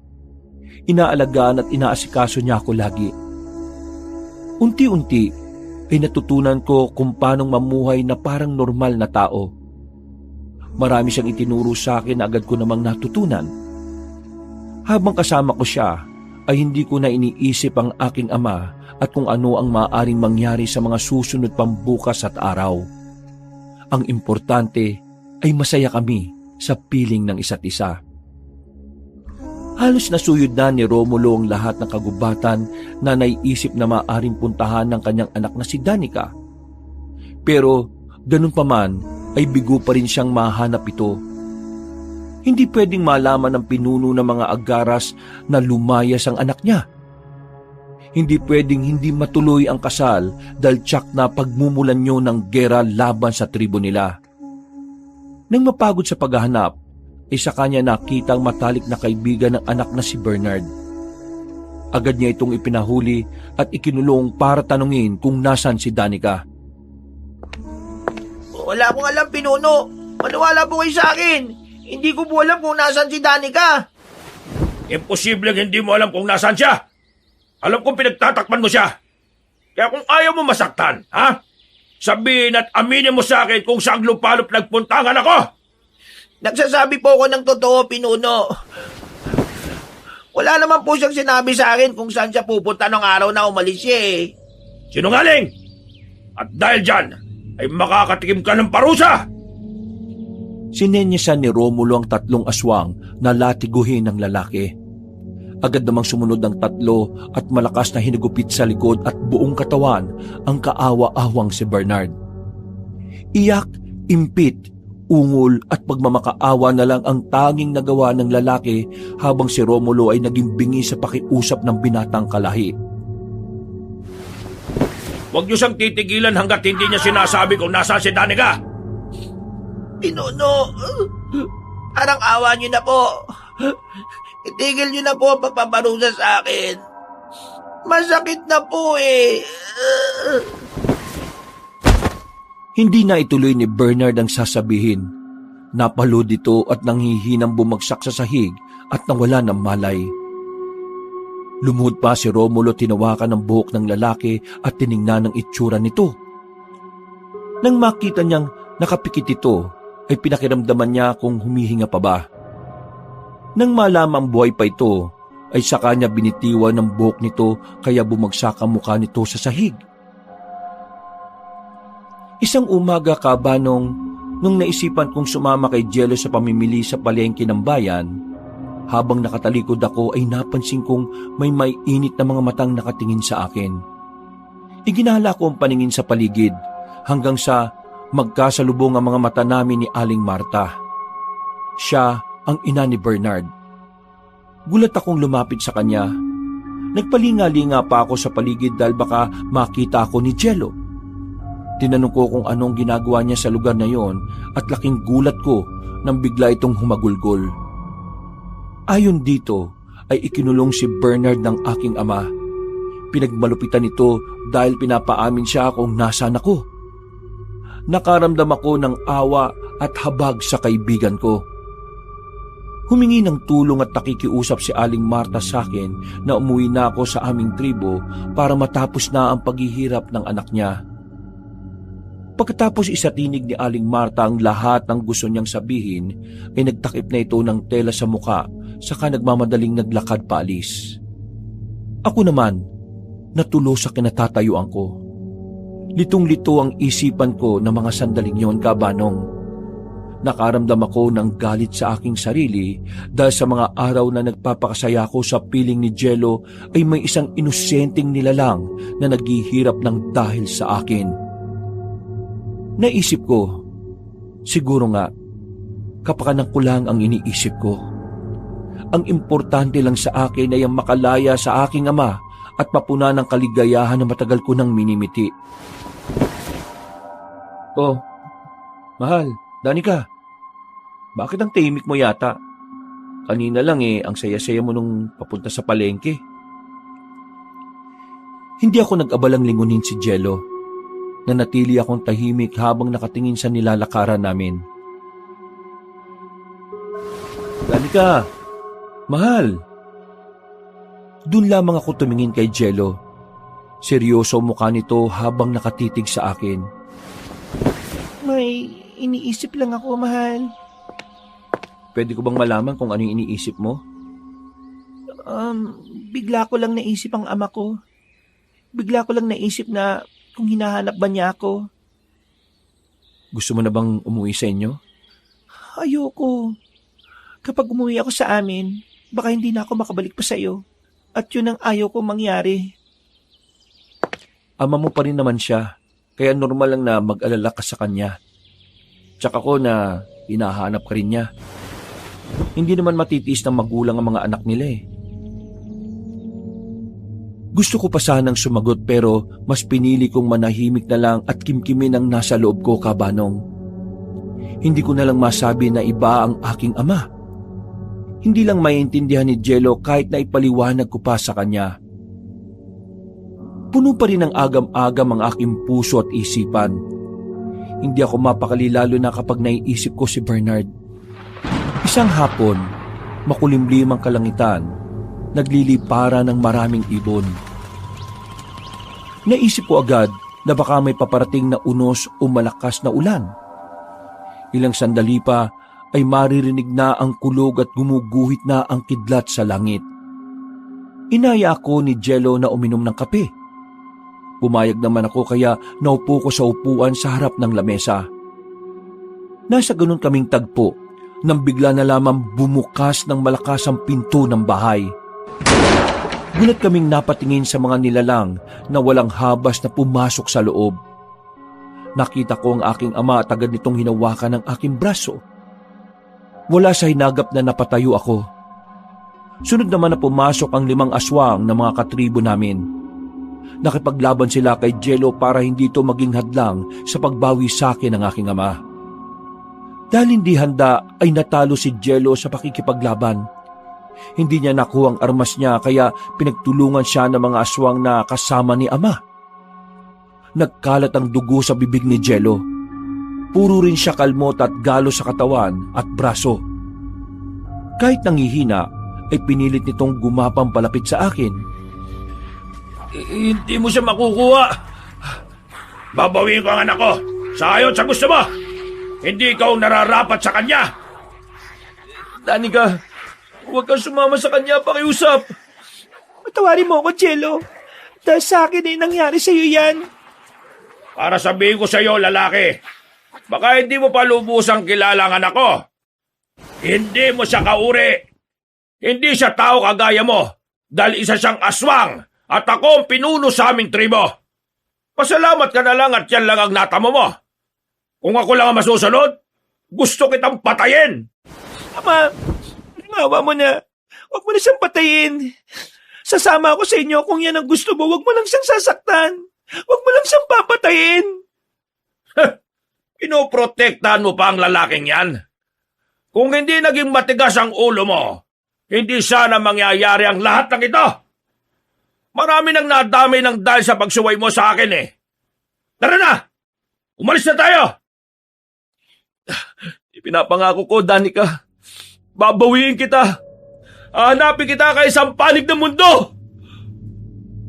Napahiyaw ako ng malakas kabanong ng isang malupit na sipa sa muka ang ibinigay ng isang aswang kay Jello. Wala itong malay na bumagsak sa sahig. Wala akong nagawa ng oras na yon kundi humagulgol at umiyak dahil sa nakikitang kaawa-awang kalagayan ng lalaking minamahal ko. Nang kalad ka rin ako ni Ama, ay sumunod na lang ako kahit na ayaw kong lisanin ng baryo ng mga tao. Nang makarating na kami sa aming tribo, itinulak ako ni Ama sa loob ng kulungan.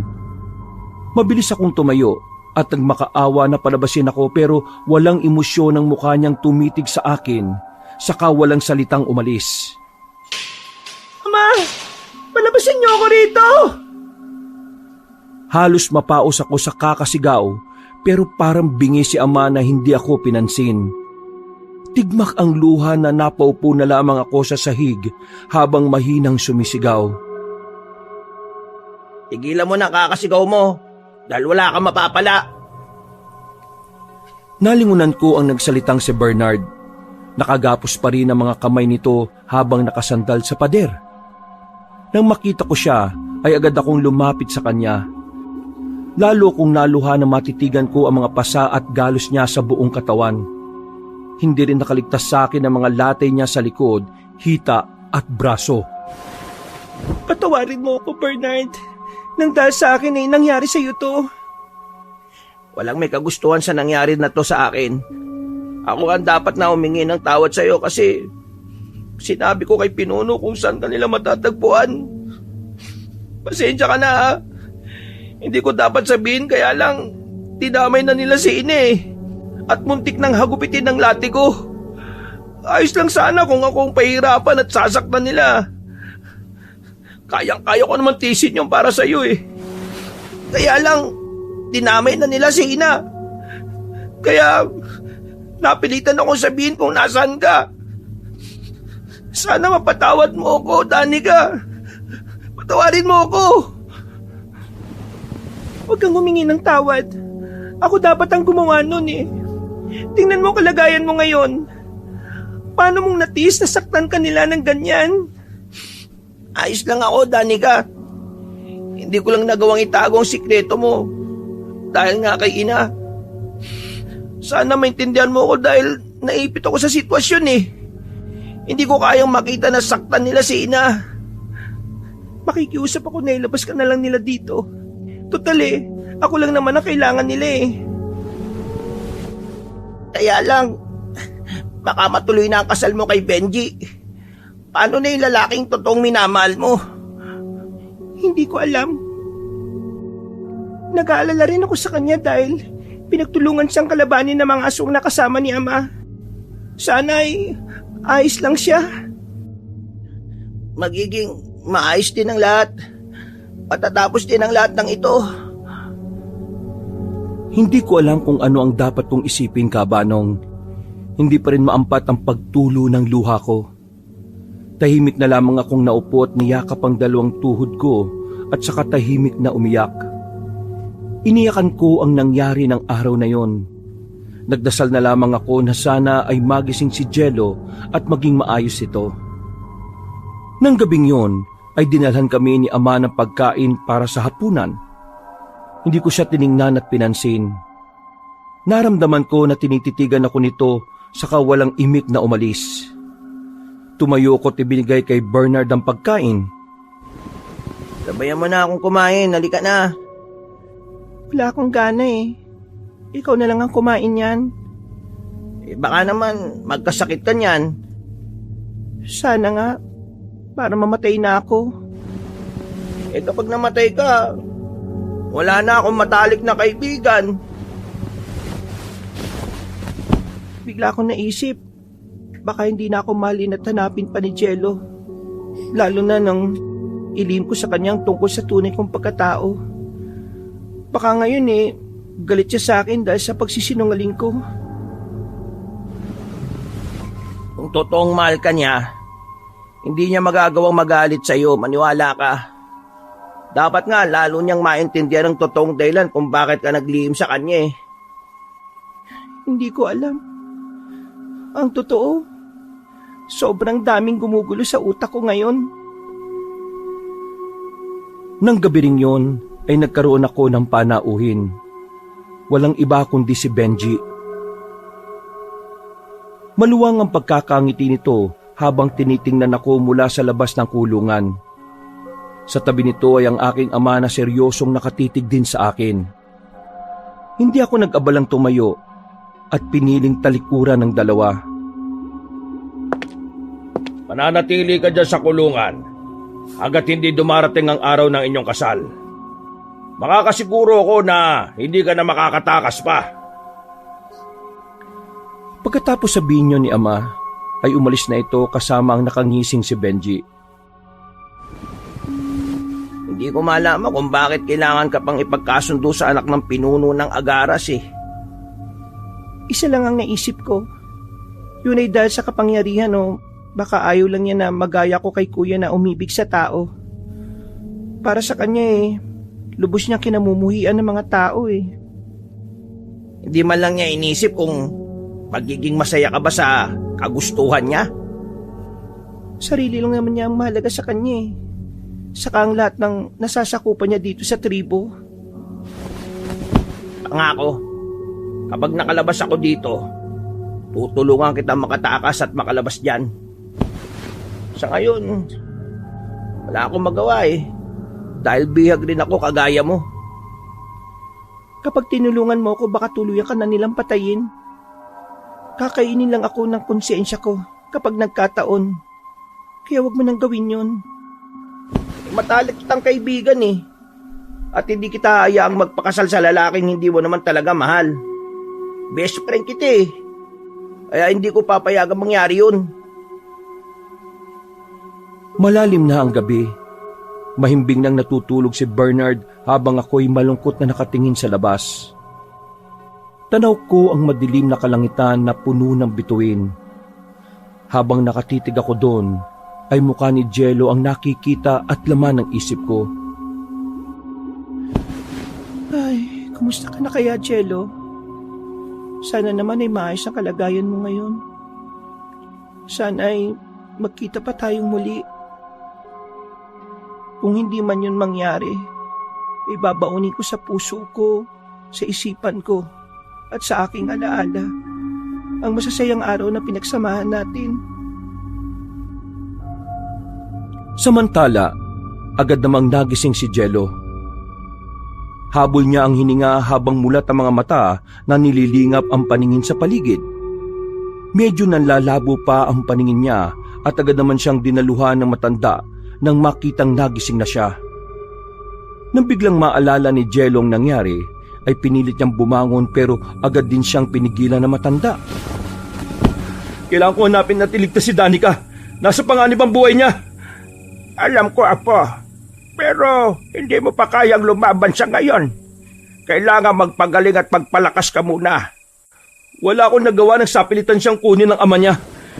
Hindi ko mapapatawad ang sarili ko kapag may nangyaring masama sa kanya. Hayaan mo na munang makabawi ka ng lakas. Saka tayo pupunta sa kuta nila para labanan sila. At nang sa ganun mabawi natin si Danica.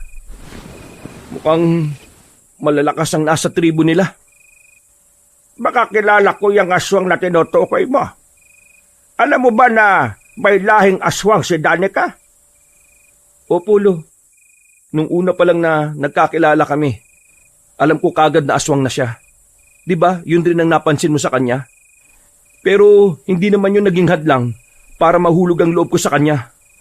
Mabait siya Nakikita ko ang kabutihan ng ugali niya. Kaya nga minahal ko na rin siya. Mabuti naman kung gano'n na po. Importante na tanggap mo ang lahat sa kanya, lalo na ang pagkatao niya. Sige po, magpapalakas ako't babawiin ko siya. Hindi ako papayag na maikasal siya sa iba. Ipaglaban mo ang pagmamahal mo sa kanya, Apo. Narito lang ako at handang sumuporta sa iyo. Pero sa ngayon magpahinga ka muna. Hindi pa magaling ang mga sugat mo. Mamaya, tatapalan ko ulit ang mga halamang gamot na ginawa ko. Yang mga galos at mga sugat mo. Hindi ko na malayang nakatulog na ako ng gabing iyon, Kabanong. Nagising na lamang ako dahil sa ingay na nagmumula sa labas. Nakita kong binuksan ng aking ama ang pinto ng kulungan at saka inilabas nito si Bernard. Bago tuluyang lumabas ang lalaki ay may awa sa mga mata nito na nakalingon sa akin. Marahan akong tumango sa kaibigan ko na parang sinasabi ko na masaya ko dahil sa wakas ay makakalaya na siya mula sa pagkakabilanggo. Pinuno, ano po si Danica? Hindi niyo pa po ba siya palalabasin? Hindi pa. Hanggat hindi niya nalalaman at inaamin ang pagkakamaling ginawa niya. Hindi ko kamalian na magmahal, Ama. Matututunan mo ring mahalin si Benji. Dapat ngayon pa lang pinag-aaralan mo na ang bagay na yan. Kahit kailan, hindi naman nadidiktahan ng puso. At anong gusto mo mangyari? Ang matulad ka sa kapatid mo na pinatay ng mga taong bayan? Lahat naman ang nabubuhay sa mundong ito may likas na kasamaang taglay. Bakit hindi niyo na lang ako payagan na malayang mamili ng taong mamahalin at makakasama ko sa buhay? Dahil mas alam ko kung ano makabubuti sa'yo. Bakit ba lagi nyo lang sinusaway ang kagustuhan ko? Kung tutusin kapakanan at kabutihan nyo lang naman ang iniisip ko. Ama, buksan mo po ang isipan mo sa mga positibong bagay. Kung kinakailangan ko lumuhod sa inyo ay gagawin ko para pumayag lamang kayo sa aking kagustuhan. Naibang ka na ba talaga? Kahit anong sabihin at pagmamakaawang gawin mo, ay hindi pa rin ako papayag sa gusto mo. Lumabas na si ama kasama si Bernard. Tumakbo pa ako para muling makiusap sa aking ama pero bingi na ito sa pakiusap ko. Naiwan akong nag-iisa sa loob ng kulungan. Nakita ko pa ang ibang mga katribo namin na nakatingin sa akin. Iba-iba ang ekspresyong nakita ko sa mga mukha nila. Merong naaawa sa akin at meron ding may bahid ng inis at galit na parabang may malaki akong kasalanang nagawa sa kanila. Pumunta ako sa sulok at sumiksik doon para lamang muling lumuha ng tahimik. Gustong-gusto kong sumigaw na malakas at magwala, pero naisip ko na wala rin namang mangyayari kahit na gawin ko yon. Kinagabihan ay muli na naman akong binisita ni Benji. Malapad ang pagkakangiti nito at ibinalita sa akin na nalalapit na ang araw ng aming pag-iisang dibdib. Kahit na magpakasal ako sa iyo, pero itong tatandaan mo, kahit kailan ay hindi mo makakamit ang pagmamahal ko dahil iisang lalaki lang ang patuloy kong mamahalin. Nabura naman ang ngiti ni Benji sa kaseryosong tumingin sa akin. Ang sabi nito ay wala naman siyang pakialam kahit hindi ko siya mahalin. Ang importante ay masunod niya ang kagustuhan ng aming ama. Ngumisip pa ito bago nagpaalam na umalis. Nagpupuyos naman ang kalooban ko sa galit, Kabanong. Para kumalma ay inisip ko na lang ang gwapong mukha ni Jello at sinariwa ko sa isip kung paano kaming nagkakilala. Ilang araw pa akong nanatili sa loob ng kulungan. Yun na lang ang naging karamay ko sa malungkot na araw at gabi. Lagi naman akong dinadalaw ni Bernard.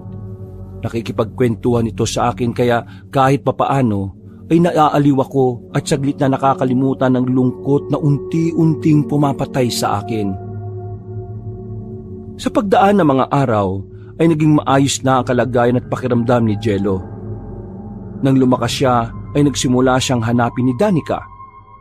Nagtanong-tanong siya sa bayan nila kung nakikita pa ba nila ang dalaga at kung alam na mga ito kung saan ito nakatira.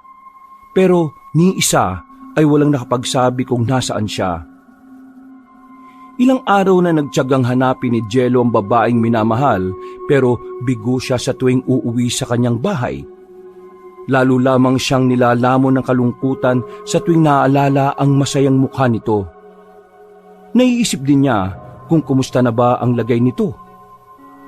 Hindi sumuko si Jello na suyurin ang lahat ng gubat at kabundukan hanggang isang araw ay nakasalubong niya ang isang aswang habang naglalakad. Naramdaman agad niya na uminit ang medalyon na nasa liig niya, kaya alam niya na may kalaban sa paligid. Hinawakan niya kagad ang espada at saka nakiramdam sa paligid. Maya-maya pa ay biglang may sumugod sa kanya. Kinapitan siya nito sa likod habang matinis na tumatawa. Pinilit niyang hawakan ang kamay nito na nakakapit sa kanya. Nang mahawakan niya ang aswang, ay sa kanya ito ibinalibag palayo. Nakatayo naman ang aswang na may maliliit na pares ng pakpak na parang sa paniki. Tamang-tama, baka ikaw na yung makakatulong sa akin para mahanap ko ang tribo nila Danica. Sumagot ang aswang na wala siyang mapapala dahil hindi nito sasabihin kung saan naninirahan ang pinuno ng kanilang tribo. Humanda sa pagsugod ang aswang. Lumipad pa ito sa ere saka mabilis na kakalmutin sana sa likod si Jello. Pero dahil handa na ang lalaki, kaya naman agad niyang binunot ang espada at saka hinati ang katawan ng aswang. Nahati yun sa dalawa at sabay na nahulog sa lupa. Nakita niyang bahagya pang gumalaw ang nahating katawan nito. Kaya naman muling inundayan ng espada ang kampo ng dilim. Naging 4 na tuloy ang katawan niya. Binitbit yun ni Jello saka muling naglakad. Nakarating siya sa isang liblib na lugar. Sa unang tingin pa lang niya, ay alam niya na yun na ang lugar na hinahanap niya. Umiilaw at nagiinit ang medalyong nasa liig niya. Nagmanman pa siya sa buong paligid. Nagbabaka sakali na makita niya si Danica. Ilang oras pa ang pinalipas niya, may mga iilan siyang aswang na nakitang naglalakad, pero pinili niyang huwag magpakita. Sa isip niya ay may tamang araw at oras para doon. Bago tuluyang lisanin ang lugar, ay isinabit pa niya sa sanga ng puno ang hati-hating katawan ng aswang. Kinabukasan ay nakakagulo sa tribo nila Romulo. Nakaramdam ng takot ang mga aswang na nakatira roon na makita nila ang wala ng buhay na katawan ng isa nilang kalahi. Huwag kayong matakot! Dahil kung tao man ang may gawa nito, magbabayad siya ng malaki sa pagpatay niya sa isang kalahi natin! Tingin niyo po ba, tao may gawa niyan?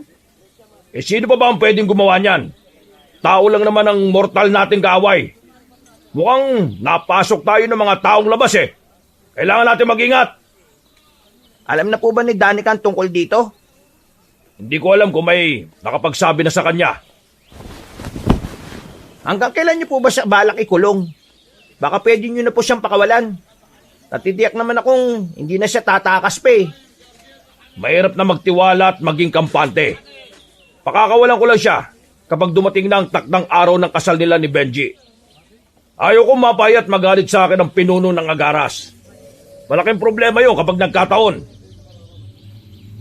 Nakita kong nakakagulo ang mga katribo namin. Nagtatakbuhan ng mga yon at hindi ko alam kung saan sila patungo. Hindi ako nakatiis kaya tinawag ko ang isang aswang na nakita ko sa labas. Tinanong ko kung ano ang nangyayari at parang balisa sila. Sumagot ang babae na may pinatay na isang kalahi namin at isinabit daw ito sa sanga ng puno sa balwarte namin. Nung tinanong ko kung alam ba nila kung sino ang may gawa nun, ay sumagot din ito na baka tao raw ang pumatay sa aswang na kalahi namin. Nang marinig ko yun ay tila nabuhayan ako ng loob. Umaasa ako na baka si Jello ang gumawa nun at natuntunan niya ang lugar namin. Sa sulok ng puso ko ay nakaramdam din ako ng takot at pangamba para sa kaligtasan ng lalaki. Nagdarasal na lamang ako na sana ay kung anuman ang binabalak nito ay wala naman dito sanang mangyaring masama. Natigil ako sa malalim na pag-iisip nang dumating si Bernard. Ibinalita rin nito ang tungkol sa nangyari pati na ang mga naging pag-uusap nila ng aking ama. Alam kong si Jello may gawa nun. Huwag ka na lamang sana maingay, Bernard. Kung ganon tama nga ang hinala ni Pinuno na tao nga ang pumatay sa isang kalahi natin. Pwede bang makiusap ako sa'yo? Ano naman ipapakiusap mo? Basta siguraduhin mo lang na hindi na ako mapapahamak dyan, ha? Hindi ka mapapahamak kung mag-iingat ka. Gusto kong pumunta ka sa balwarte natin at hintayin mo kung sakaling darating si Jello. Sabi mo sa kanya kung nasaan ako at tulungan mo rin siya para makalabas na ako dito. Ay nako, mukhang pahirap at delikado yung pinagagawa mo sa akin. Paano kapag natakot siya sa akin at gawan ako na masama? Baka magaya ko dun sa hati-hati ng katawan. Kaya nga kailangan mo siyang makausap para ipaliwanag sa kanya na hindi ka naman masama para hindi ka niya saktan. Sabi mong kaibigan mo ko. Kailan ko ba siya abangan? Subukan mong pumuslit mamayang gabi. Magtago ka lang para walang ibang makakita sa'yo. Ay nako, sige, gagawin ko. Alang-alang sa kaligayahan mo. Gusto ko rin na maging malaya ka na sa bilangguang yan. Maraming salamat, Bernard, ha. Tatanawin kong utang na loob to habang nabubuhay ako. Nang sumapit ang gabi, ay pasimpleng pumunta sa balwarte si Bernard. Nagtago siya sa mga halaman na naroon habang nakikiramdam sa paligid. Nakita pa niya ang ibang aswang nakalahi na nagmula galing sa gubat. Naisip niya na baka naghahanap sila ng makakain. Inabot na siya ng hating gabi pero bigo siyang makita ang lalaki kaya naman nagpasya na siyang umalis at umuwi na muna. Pinunta niya sa kulungan si Danica para magsabi ng balita. Pasensya ka na, Danica. Pero hindi dumating si Jello Kaya mo, susubukan ko ulit bukas ng gabi. Baka sakaling dumating na siya. May naisip ako. Mas maganda kung bababa ka sa baryo ng mga tao. Yun ang sigurado para makausap mo siya. Ha? Hindi ba mas lalong delikado buhay ko kapag ginawa ko yon? Baka mahuli ako. Kaya nga mag-ingat ka At mas maganda kung gabi ka pupunta para walang makahalata sa'yo. Iisipin ng mga katribo natin na maghanap ka lang ng pagkain kaya ka lumabas. O sige, payag na ako. Bukas na lang natin ng umaga pag-usapan yan. Matulog at magpahinga ka na. Nakaramdam na naman ako ng kalungkutan nang maalala ko si Jello. Sobrang miss na miss ko na kasi siya. Gusto ko lang din namang malaman ang kalagayan niya kaya naisipan kong utusan si Bernard. Malaki pa rin ang tiwala ko sa kaibigan ko at tanging siya lang ang pag-asa ko sa mga panahong ito. Kinabukasan, hinintay ni Bernard na gumabi. Nang kumalat na ang dilim sa paligid ay saka siya lumabas ng bahay nila. Dumaan pa siya sa kulungan ni Danica at sumenyas lang ito na mag-iingat siya. Nang makababa na si Bernard sa baryo ng mga tao, ay alam na niya kung saan eksaktong pupuntahan ang lalaking sadya. Itinuro na sa kanya ni Danica kung papaano makakarating sa bahay ni Jello. Nang makita na ni Bernard ang bahay ng taong sadya niya, ay akma na sana siyang kakatok. Pero bigla na lamang bumukas ang pinto at nakita na lang niya na nakatutok na ang dulo ng espada na hawak ng binata na nasa leeg niya. Ano sadya mo rito? Naparito ako para sabihin na pinapupunta ako ni Danica dito. Si Danica? Kumusta na siya? Maayos ba ang kalagayan niya? Oo, maayos naman ang lagay niya kahit nakakulong siya. Ikaw pa rin ang iniisip niya kung ayos ka lang ba pero sa nakikita ko maayos at malakas ka naman. Pasensya ka na sa karahasan ko Nag-iingat lamang ako ngayon Hindi ko nahahayaan na maulit ang nangyari nung nakaraan. Akala ko katapusan ko na. Maaari ko bang makita si Danica? Sige, makinig ka mabuti sa sasabihin ko. 3 araw mula ngayon, Ikakasal na si Danica sa anak ng pinuno ng Agaras. Gaganapin ito sa eksaktong kabilugan ng buwan. Nasa sayo kung ililigtas at babawiin mo siya sa gabing yon. Ang bilin pa ni Danica ay hihintayin ka niya. Sige, tatandaan ko yan. Ako na ang bahala. Gagawin ko ang lahat para mabawi siya. Mabuti na lang at sinabihan mo ako. May oras pa ako para maganda. O sige, alis na ako ha. Kailangan ko nang bumalik sa tribo namin eh. Sige, maraming salamat at mag-iingat ka. Sobrang saya ko nang magtagumpay si Bernard na makausap si Jello.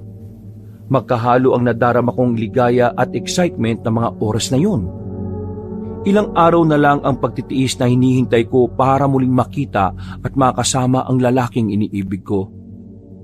Habang nakahiga ay hindi nawawala ang ngiti ko sa labi at sa pagtulog ko ay naging laman ng panaginip ko si Jello. Masaya raw kaming namimili sa palengke habang nagkukwentuhan at kausap ang mga matatandang nagtitinda roon. Kinabukasan, nagising ako sa ingay na nagmumula sa mga rehas at bakal. Dumilat ako at nakita ko si Ama na binubuksan ng pinto ng kulungan. Bumangon ka na riyan. Kailangan na kitang palabasin dito. Sa utos na rin ni Benji. Kailangan mo manatili sa bahay natin ng ilang araw dahil nalalapit na ang inyong pag-iisang dibdib. Ipinadala na rin niya ang susutin mo sa inyong kasal. Sana magustuhan mo raw yung disenyo at kulay. Hindi ako umimik o nagsalita man lang, Kabanong. Tahimik akong lumabas sa kulungan at sumunod na lang kay Ama hanggang sa aming tahanan. Pagpasok ko ay agad kong nakita ang malalaking kahon na nasa lamesa. Binuksan ko yon at pinagmasdan ng damit pangkasal na isusuot ko. Kulay itim yon na may mga nakadikit na nagniningning na mga maliliit na bato. May burda rin na mga bulaklak. Sa loob ng kahon ay meron ding pares ng sapatos na may takong at mga alahas. Mukhang nagustuhan mo naman yung ibinigay sa yung regalo ni Benji, di ba? Ay sige na, pumasok ka na muna sa kwarto mo para makapagpahinga ka na maayos. Kailangan maganda ka sa araw ng iyong kasal. Pagpasok ko sa aking kwarto, nangihinang sumandal ako sa likod ng pinto. Bagya akong naluha dahil hindi ko may isip na mamumuhay akong kasama ang isang lalaki na hindi ko mahal. Pinahid ko ang luha sa aking pisngi at saka naupo sa kama.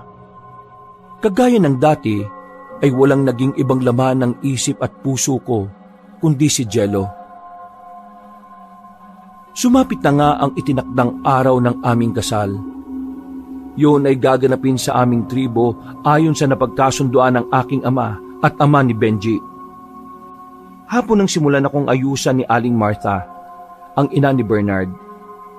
Nang matapos akong ayusan, tinulungan naman akong isuot ang damit pangkasal, sapatos at mga alahas. Sobrang namangha si Aling Martha nang makita kung gaano ko lalong gumanda. Todo ang papuri nito sa akin habang ako ay nakatitig lang sa sarili kong refleksyon sa salamin. Nang magpaalam na lalabas na muna si Aling Martha, ay si Ama naman ang pumasok sa aking silid. Maluwang ang pagkakangiti nito habang nakatingin sa akin. Anak, ikaw ang pinakamagandang babaeng nakita ko bukod sa iyong ina. Bagay na bagay sa iyong suot mong damit pangkasal, oh. Tsak na matutuwa si Benji kapag nakita niya kung gaano kaganda ang mapapangasawa niya. Sana po ako titira pagkatapos ng kasal. Doon ka naman nanatili sa lugar nila Benji. Yun ang kagustuhan ni Benji. Ipinangako naman niya sa akin na gagawin at ituturing kanyang parang reyna. Nagpakawala na lang ako ng malalim na buntong hininga, Kabanong. Ipinagsalikop ko ang dalawang kamay para kahit papaano ay mabawasan ang tensyon na nararamdaman ko.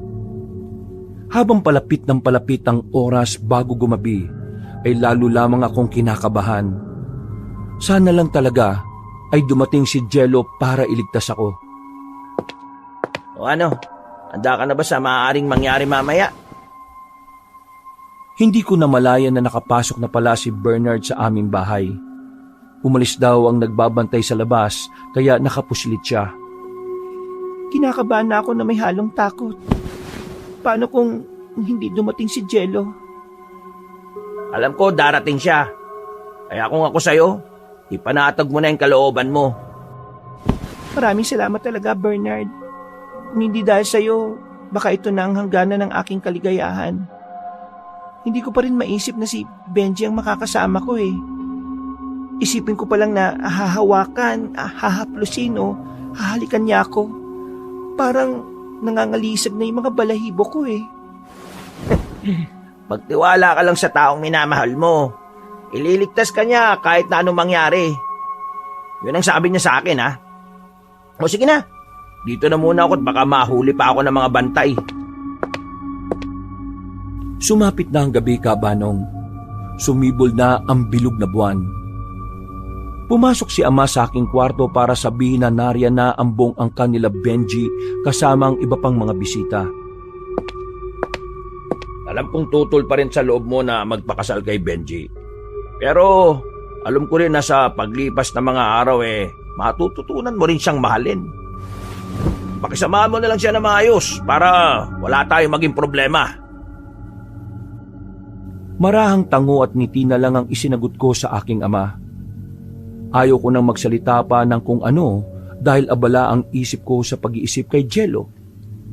Nang lumabas ako sa aming bahay ay nabanaag ko ang matinding paghanga sa mukha ni Benji. Gwapo rin naman ito sa suot nito, pero biglang pumasok sa isip ko na sana si Jello ang kasama ko para magpakasal. Hinawakan ni Benji ang kamay ko at sabay na kaming lumuhod sa altar na sadyang ginawa para sa aming pag-iisang dibdib. Nagsimula na ang seremonyas ng aming kasal nang bigla na lang magliparan sa himpapawid ang napakaraming uwak. Halos lahat kami napatingin sa langit. Mababakas ang takot sa mukha ng mga aswang na naroon nang sabihin ng isang matanda sa aming tribo na may nakaambang panganib na magaganap. Nagalit si Benji, kaya naman inutusan niya ang magkakasal sa amin na madaliin na ang seremonyas para matapos na kaagad. Walang magaganap na kasalan dahil ako mismo ay tumututol dito. Dapat, ang lakas ng loob mong dumayo at sumugod dito sa aming tribo para gumawa ng gulo, ha? Hindi ko hayaan na makalabas ka dito ng buhay. Mga alagad at katribo, sugurin siya! Agad akong napalingon sa pamilyar na boses na nagsalita. Nalingunan ko si Jello. Sa kamay nito ay may hawak na kalahating katawan ng isang aswang. Bigla nitong inihagis ang katawan na tumutulo pa ang dugo. Nagsigawan naman ng mga aswang na naroon. Lahat kami ay tumayo. Naiiyak ako pero pinigilan ko ang luha dahil sa wakas ay dumating ang lalaking tunay kong minamahal.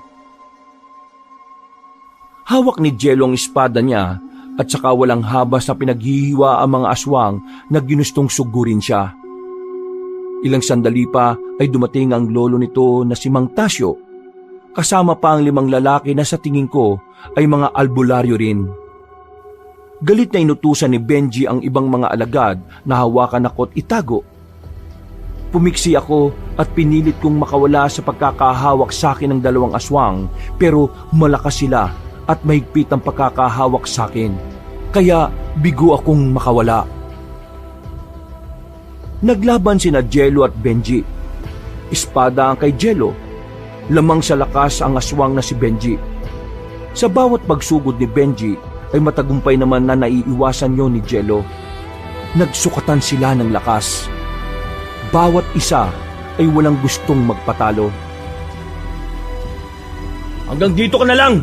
Mamamatay ka sa pamamagitan ng aking espada! Gumisi ng nakakaloko si Benji. Saka muling sumugod gamit ang mahahaba nitong kuko. Ipinagsangga naman ni Jello ang espada niya rito. Samantala, nagtatagisan naman ng laban sina Mang Tasyo at Romulo. Galit na galit si Romulo habang panay ang sugod at kalmot sa matanda. Hindi ako papayag na manig kayo mga tao. Malaki ang kasalanan nyo sa akin lalo na sa ginawa nyong pagpatay sa anak ko. hindi na kayo makakalabas pa ng buhay rito! Sa tingin ko ay sa nararamdaman mong galit nang gagaling ang lakas mo. Kung sino man ang mga taong pumatay sa anak mo, tsak na hindi yun ang galing sa lahi namin. Tao ka pa rin, ay dadamay na kita sa galit ko sa lahat ng mga tao. Kayo ng apo mo at iba pang mga kasama mo ay hindi na makakalabas dito. Ha! Sakto! Dahil gagawin namin kayong handa sa aming pagtitipon! Sa muling pagsugod ni Romulo ay umikot si Mang Tasyo ng mabilis. Naramdaman na lang ni Romulo na nasa likod na niya ang matandang albularyo.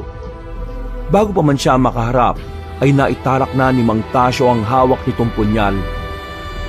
Nanlalaki ang mga matang napatitig na lamang si Romulo sa mukha na matanda. Hinawakan pa niyang pilit ang punyal pero bigla rin niya itong binitiwan nang mapaso siya sa init na taglay noon. Bumagsak sa lupa si Romulo at unti-unting ipinikit nito ang kanyang mga mata. Ama! Ama ko! Pwede ba bitiwan niyo ako? Gusto kong tumakbo para daluhan ang aking ama, pero matigas sa mga alagad ni Benji at hindi ako hinayaang makawala kahit na anong pag-iyak at pagmamakaawa ang gawin ko. Nagkasya na lamang ako na panoorin ang nangyayaring gulo sa paligid. Nakikipaglaban pa rin ang mga albularyo laban sa mga aswang. Halos lahat ng albularyo ay may espada at punyal na sandata na siyang tumatapos sa buhay ng aming kalahi. Si Bernard naman ay kalaban ng pinuno ng agaras na ama ni Benji. Nakikita kong nanghihina na ang kaibigan ko, kaya muli na naman akong napaiyak nang makita kong bumagsak siya. Akma na sana siyang kakainin ng ama ni Benji nang bigla na lamang may sumugod sa likuran nito at walang pagdadalawang isip na hiniwa ang ulo nito. Napugot ang ulo ng ama ni Benji saka gumulong sa lupa. Tinulungan naman ni Mang Tasyo na makatayo si Bernard. Huwag kang lalampa-lampa, marami pa tayong kalaban. Nang makatayo si Bernard, ay hinarap naman niya ang mga aswang na kalahi nila Benji. Nakikita ko kung paano nila kainin ng kapwa aswang na katunggali nila. Napabaling naman ang tingin ko kina Jello at Benji na kapwa nagtatagisan pa rin ng lakas. Walang ni isa man na gustong sumuko at magpatalo, pero sadyang hindi magwawagi ang kasamaan at laging kabutihan ang nananaig. Sa pagsugod ni Benji ay handa na si Jello. Tumalon siya sa ere para salubungin ng lalaki, sa kanya inilabas ang maliit na punyal at ibinato yun kay Benji. Hindi na nagawang umilag ng lalaki kaya tinarak niya ang punyal sa kaliwang dibdib nito. Parang ibon na bumagsak si Benji sa lupa at sinubukan pang alisin ang punyal. Pero nabitiwan din niya ito dahil napapaso siya sa taglay na init noon. Walang inaksayang oras si Jello. Itinaas niya ang hawak na sagradong espada at saka walang awa na hinati ang katawan ni Benji. Tumalsik pa ang dugo ng lalaki sa mukha ni Jello. Tumagal pa ng ilang oras ang pakikipaglaban ng mga albularyo laban sa aming lahi. Para makawala ako ay pinatay rin ni Jello ang mga aswang na may hawak sa akin. Sa tuwa ko ay may pitong niyakap si Jello. Ligtas ka na, mahal. Huwag ka na matakot. Sabi ko naman sa iyo, di ba? Habang malakas at nakakatayo ako, poprotektahan kita kahit na buhay ko ang maging kapalit. Akala ko talaga, hindi ka na darating eh. Pwede bang mangyari yun? Kung alam mo lang na halos libutin ko ang buong lugar ng Bicol para mahanap lang kita. Maraming salamat, Jello. Ngayon ay malaya na ako. Matatanggap mo ba ako kahit na magmula ako sa lahing aswang? Oo naman, no? Nung una pa lang, alam ko na ang tunay mong pagkatao. Hindi ko lang sinabi sa'yo para hindi ka mag-alangan at tumiwas sa akin. At kahit na ano ka pa, buong puso kitang tatanggapin at mamahalin. Mahal na mahal kita, Danica. Sa sinabing yun ni Jello, ay hindi ko napigilang gawaran siya ng matamis na halik. Maya-maya pa'y nagiwalay ang aming labi at saka tumingin kay Mang Tasyo. Habang bitbit nito ang mga katawan na wala ng buhay na mga aswang. Si Bernard naman ay tumulong din na ipunin ang katawan ng mga aswang. Balak nila itong sunugin para hindi na ulit mabuhay pa kung sakali. Nang gabing yun ay naging gera ang nangyari imbis na kasalan. 2 na lang ang natira sa aming lahi. Walang iba kundi ang mag-inang Bernard at Aling Marta. Napagtagumpayan din nilang ubusin ang mga aswang na agaras. Bago nila sindihan ng mga walang buhay na katawan ng mga aswang, ay naluluha kong lumapit sa nakapikit kong ama. Ama, patawarin mo sana ako sa nagawa kong kasalanan sa iyo. Magkakasama na kayo nila ina at kuya sa kabilang buhay. Sana'y makamit mo ang katiwasayan ng iyong puso. Mahal na mahal kita, Ama. Nang sindihan ni Mang Tasyo ang mga bangkay, ay hinintay namin na maging abo silang lahat. Tahimik kami habang nakatingin sa malaking apoy na unti-unting sumusunog sa katawan ng mga aswang. Sa isip ko ay panayang hingi ko ng tawad sa kanila. Nilisan namin ang lugar ng aming tribo. Nagsama kami ni Jello sa bahay niya habang ang mag-ina ay nagtayo ng maliit na bahay malapit sa bahay ni Jello. Sinikap namin na mamuhay na parang sa tao. Inilihim din namin ang tungkol sa tunay naming pagkatao para maprotektahan ang aming mga sarili. Iniiwasan namin na maulit ang nangyari sa sinapit ng kuya ko.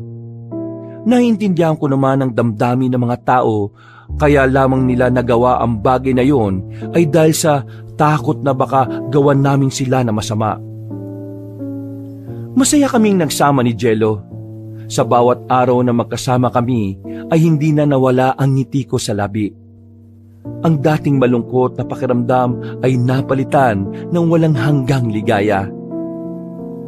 Ilang buwan ang nakalipas, idinaos namin ni Jello ang aming kasal.